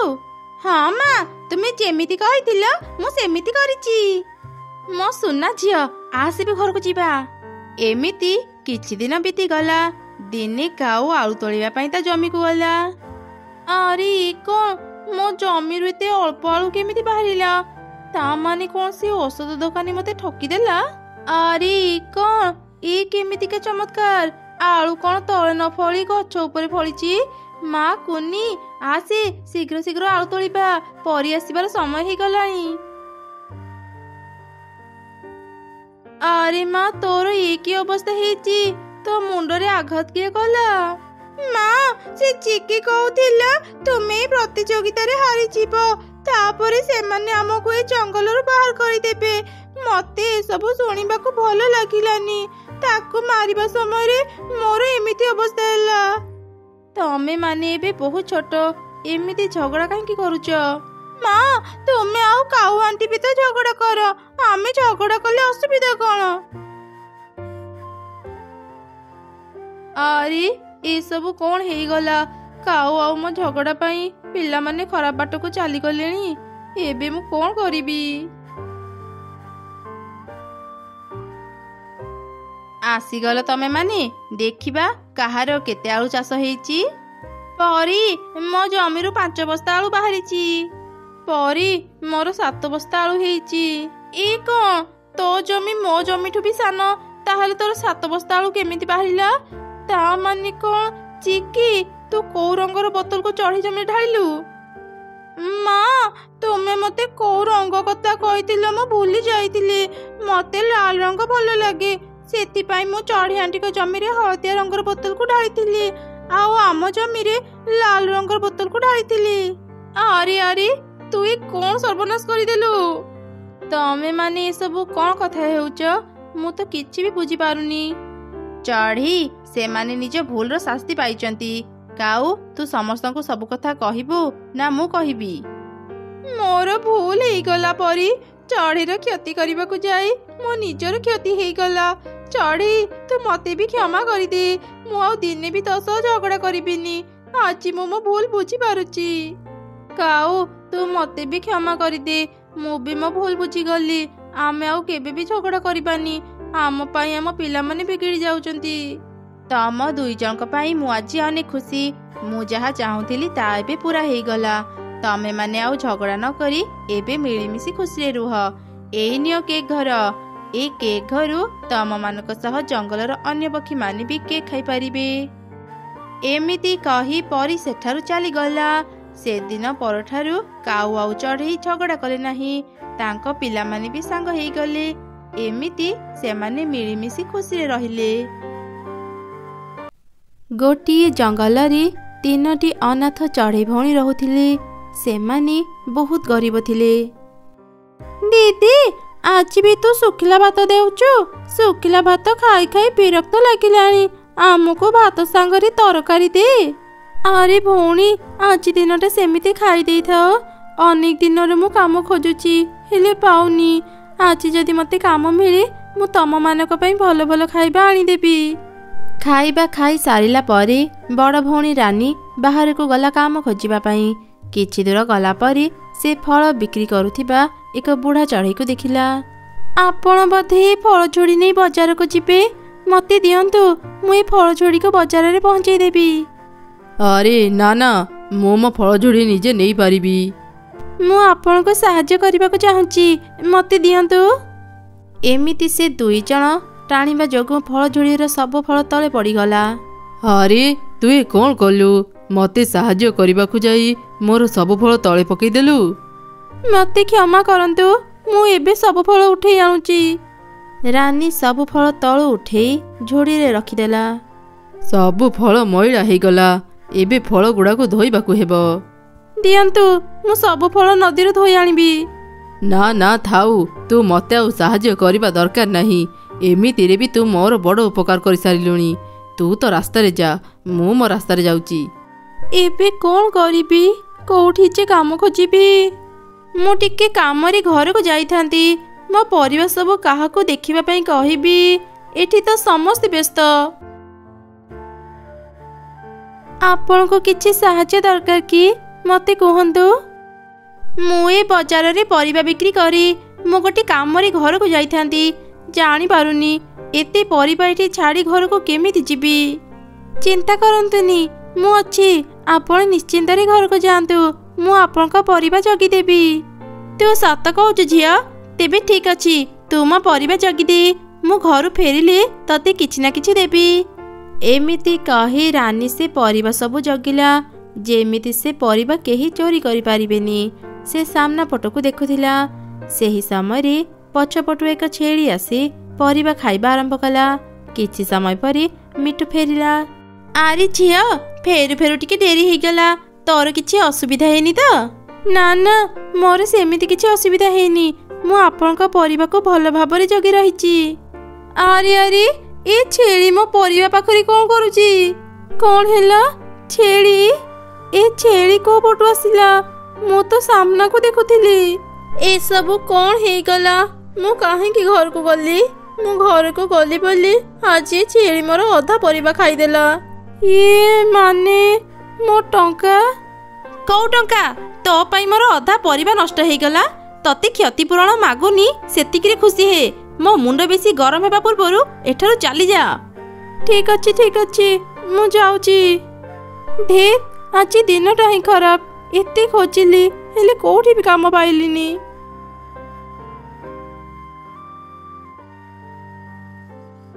ଆରେ ଏଇଟା କ'ଣ ମୋ ଗୋଡ଼ରେ ବାଜିଲା?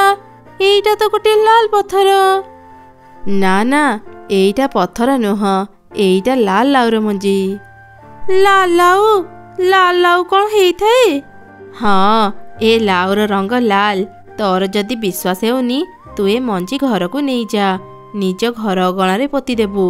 କିଛି ଦିନ ପରେ ଯେତେବେଳେ ଏ ଗଛରେ ଲାଲ ଲାଉ ଫଳିବ, ତୁ ସେ ଲାଲ ଲାଉକୁ ଦେଖିବୁ। ବୁଢ଼ୀ ମା, ମୋର ଏ ଲାଉ ମଞ୍ଜି ଦରକାର ନାହିଁ, ମତେ ଏବେ ଟଙ୍କା ଦରକାର। ଟଙ୍କା ପାଇଲେ ମୁଁ ମୋ ଭଉଣୀମାନଙ୍କ ପାଇଁ ଭଲ ଭଲ ଖାଇବା କିଣିପାରିବି। ଆଚ୍ଛା, ଏଇ ନେ କିଛି ଟଙ୍କା। ଏ ଟଙ୍କାରେ ତୁ ତ ଭଉଣୀମାନଙ୍କ ପାଇଁ ଖାଇବା କିଣିପାରିବୁ। ଏ ଲାଉ ମଞ୍ଜି ତୁ ତ ଘର ଅଗଣାରେ ପୋତି ଦେ। ଯେତେବେଳେ ଲାଉ ଫଳିବ ତୁ ମୋ ପାଇଁ ଗୋଟେ ଲାଉ ରଖିଦେବୁ। ମୁଁ ତ ଘରକୁ ଯାଇ ନେଇ ଆସିବି। ଗୋଟେ ଲାଉ କ'ଣ ପାଇଁ? ମୁଁ 4ଟାରୁ 5ଟା ଲାଉ ରଖିଦେବି। ହେଲେ ବୁଢ଼ୀମା, ତୁମେ କ'ଣ ମୋ ଘର ଠିକଣା ଜାଣିଛ? ମୁଁ ସବୁ ଜାଣିଛି। ସମୟ ଆସିଲେ ମୁଁ ତ ଘରକୁ ଯାଇ ଲାଉ ନେଇ ଆସିବି। ତାପରେ ରାନୀ ବଜାରରୁ କିଛି ଖାଇବା କିଣିଲା। ଖାଇବା ସହ ସେ ଲାଲ ମଞ୍ଜି ନେଇ ସେ ଘରକୁ ଗଲା। ଆଉ ତାର ଭଉଣୀମାନଙ୍କୁ ସବୁ ଘଟଣା କହିଲା। ତାପରେ ସେମାନେ ସେ ମଞ୍ଜି ପୋତିଦେଲେ। କିଛି ଦିନ ଭିତରେ ହିଁ ସେ ଗଛ ବଡ଼ ହେଇ ସେଥିରେ ଅସଂଖ୍ୟ ଲାଲ ଲାଉ ଫଳିଲା। ଦିଦି ଦେଖେ, ଗଛରେ ଲାଲ ଲାଉ ଫଳିଛି। ମୁଁ ଏମିତି ଅଦ୍ଭୁତ ଲାଲ ଲାଉ ଆଗରୁ କେବେ ଦେଖିନଥିଲି। ହଁ, ମୁଁ ବି ଏମିତି ଲାଲ ଲାଉ ଆଗରୁ ଦେଖିନଥିଲି। ସେ ବୁଢ଼ୀମା ଠିକ କହୁଥିଲେ। ଦିଦି, ଏ ଲାଲ ଲାଉ ଦେଖିବାକୁ ଅନେକ ସୁନ୍ଦର। ମତେ ଗୋଟେ ଖାଇବାକୁ ଇଚ୍ଛା ହଉଛି। ଗୋଟେ ତୋଳିଦିଅ ନା ଦିଦି। ଆଜି ଆମେ ଲାଲ ଲାଉର ତରକାରୀ କରିବା। ତାପରେ ସେମାନେ ଲାଲ ଲାଉ ତୋଳି ଆଣି ତରକାରୀ କରି ଖାଇଲେ। ସେସବୁ ସେମାନଙ୍କୁ ଭାରି ସ୍ୱାଦିଷ୍ଟ ଲାଗିଲା। ସେ ଲାଲ ଲାଉରେ କିଛି ଯାଦୁଇ ଶକ୍ତି ଥିଲା। ସେମାନେ ସେ ଲାଲ ଲାଉ ଯେତିକି ଖାଉଥିଲେ ସେତିକି ଶକ୍ତି ପାଉଥିଲେ, ଆଉ ବହୁତ ସୁନ୍ଦର ବି ଦେଖାଯାଉଥିଲେ। ଦିଦି ଜାଣିଛୁ, ଯେବେଠୁ ଆମେ ଲାଲ ଲାଉ ଖାଇଲେଣି ମତେ ଏମିତି ଲାଗୁଛି ମୋ ଦେହରେ ଅନେକ ଶକ୍ତି ଚାଲି ଆସିଛି। ଆଉ ମୁଁ ପୂର୍ବ ଅପେକ୍ଷା କେତେ ସୁନ୍ଦର ଦେଖାଯାଉଛି ନା? ହଁ ଭଉଣୀ, ତୁ ଠିକ କହିଲୁ। ସେ ଲାଲ ଲାଉ ଖାଇବା ପରଠୁ ମତେ ବି ଏମିତି ଲାଗୁଛି ମୁଁ ଅନେକ ଶକ୍ତି ପାଇଯାଇଛି। ମୁଁ ବହୁତ ବଡ଼ ବଡ଼ କାମ ଏକୁଟିଆ କରିପାରୁଛି। ଦିଦି, ମୁଁ ଗୋଟେ କଥା ଭାବୁଛି। ଚାଲ ଆମେ ଯାଦୁଇ ଲାଉ ବିଷୟରେ ଜଙ୍ଗଲରେ ସମସ୍ତଙ୍କୁ ଜଣେଇଦେବା। ଦେଖିବୁ ସମସ୍ତେ ଲାଉ କିଣିବା ପାଇଁ କେମିତି ଆମ ଘର ଆଗରେ ଆସି ଲାଇନ ଲଗେଇବେ। ସେମିତି ହେଲେ ନା ଆମେ ଅନେକ ଟଙ୍କା ରୋଜଗାର କରିବା। ହେଲେ ବୁଢ଼ୀମା କହିଥିଲେ ତାଙ୍କ ପାଇଁ ଗୋଟେ ଲାଉ ରଖିବା ପାଇଁ। ଦିଦି, ଏଠି ଏତେ ଲାଉ ଅଛି ଯେ ବର୍ଷେ ଖାଇଲେ ବି ସରିବନି। ତୁ ଚିନ୍ତା କରନି, ଗୋଟେ ଲାଉ ଛାଡ଼ିକି ଆମେ ଆଉ ସବୁ ଲାଉ ବିକ୍ରି କରିବା। ଧୀରେ ଧୀରେ ପୁରା ଜଙ୍ଗଲରେ ଯାଦୁଇ ଲାଲ ଲାଉର ଖବର ପ୍ରଚାର ହେଇଗଲା। ଜଙ୍ଗଲର ସବୁ ଚଢ଼େଇ ତାଙ୍କ ଲାଲ ଲାଉ କିଣିବା ପାଇଁ ତାଙ୍କ ଘର ସାମ୍ନାରେ ଭିଡ଼ ଜମେଇଲେ। ସେମାନଙ୍କର ବହୁତ ଭଲ ଟଙ୍କା ରୋଜଗାର ହେଲା। ଧୀରେ ଧୀରେ ତାଙ୍କର ଲାଉ ସରିଗଲା, ଆଉ କେବଳ ଗୋଟିଏ ଲାଉ ରହିଲା। ଆରେ ଭଉଣୀ, ଆଉ ଗୋଟିଏ ଲାଉ ବାକି ରହିଲା। ତୁ ଏ ଲାଉ କାହାକୁ ବି ବିକ୍ରି କରିବୁନି। ଏ ଲାଉ ଆମେ ବୁଢ଼ୀମାଙ୍କ ପାଇଁ ରଖିଦେବା। ମୁଁ ଏବେ ବଜାରକୁ ଯାଉଛି, ଶୀଘ୍ର ଫେରି ଆସିବି। ଘରେ କିଏ ଅଛ? ଟିକେ କବାଟ ଖୋଲ। ଆପଣ କିଏ? କିଛି କାମ ଥିଲା କି ଆମ ପାଖରେ? ମୁଁ ବହୁତ ଦୂରରୁ ଆସିଛି। ମୁଁ ଶୁଣିଛି ତୁମ ଲାଲ ଲାଉରେ ଅନେକ ଶକ୍ତି ଅଛି। ଯାହାର ଯେମିତି ବି ରୋଗ ହେଇଥାଉ ସେମାନେ ଲାଲ ଲାଉ ଖାଇ ଭଲ ହେଇଯାଉଛନ୍ତି। ଦୟାକରି ମୋତେ ଗୋଟେ ଲାଉ ଦିଅ। ମୋ ଛୋଟ ଝିଅର ଦେହ ବହୁତ ଖରାପ। ଏତେ ଡାକ୍ତରଙ୍କୁ ଦେଖେଇ ସାରିଲେଣି, ସେ ଭଲ ହେଉନି। ମୁଁ ବହୁତ ଆଶା ନେଇ ତୁମ ପାଖକୁ ଆସିଛି। ମୋତେ ଗୋଟେ ଲାଲ ଲାଉ ଦିଅ। ଆପଣ ଆସୁ ଆସୁ ଅନେକ ଡେରି କରିଦେଲେ। ଆମ ପାଖରେ ଆଉ ଲାଲ ଲାଉ ନାହିଁ, ସବୁ ସରିଯାଇଛି। ହେଲେ ମୁଁ ଦେଖିଛି ତୁମ ଗଛରେ ଗୋଟେ ଲାଲ ଲାଉ ଅଛି। ମୋତେ ସେ ଲାଉଟି ଦେଇଥାଅ। ତୁମେ ଯେତେ ଟଙ୍କା କହିବ ମୁଁ ସେତେ ଦେବି। ଏଇ ନିଅ। ବାପ୍ରେ, ଗୋଟେ ଲାଉ ପାଇଁ ଏତେ ଗୁଡ଼େ ଟଙ୍କା? ସେ ବୁଢ଼ୀ ତ ଏଯାଏଁ ଆସିନି। ସେ ବୋଧେ ଲାଉ କଥା ଭୁଲି ଯାଇଥିବ। ଯଦି ବି ଆସେ ମୁଁ ତାକୁ ଏ ଟଙ୍କାରୁ ଅଧା ଟଙ୍କା ଦେଇଦେବି। ସେ ଲାଉ କଥା ଭୁଲିଯିବ। ଏମିତି ଚିନ୍ତା କରି ସେ ଶେଷ ଲାଉକୁ ତୋଳି ସେ ଚଢ଼େଇକୁ ଦେଇଦେଲା। ପରଦିନ ସକାଳେ ବୁଢ଼ୀ ଚଢ଼େଇ ତାଙ୍କ ଘରକୁ ଆସିଲା। ଆରେ ରାନୀ, ମୋ ପାଇଁ ଲାଉ ରଖିଛୁ ତ? ହଁ ବୁଢ଼ୀମା, ମୁଁ ରଖିଛି। ଆସନ୍ତୁ ନେବେ।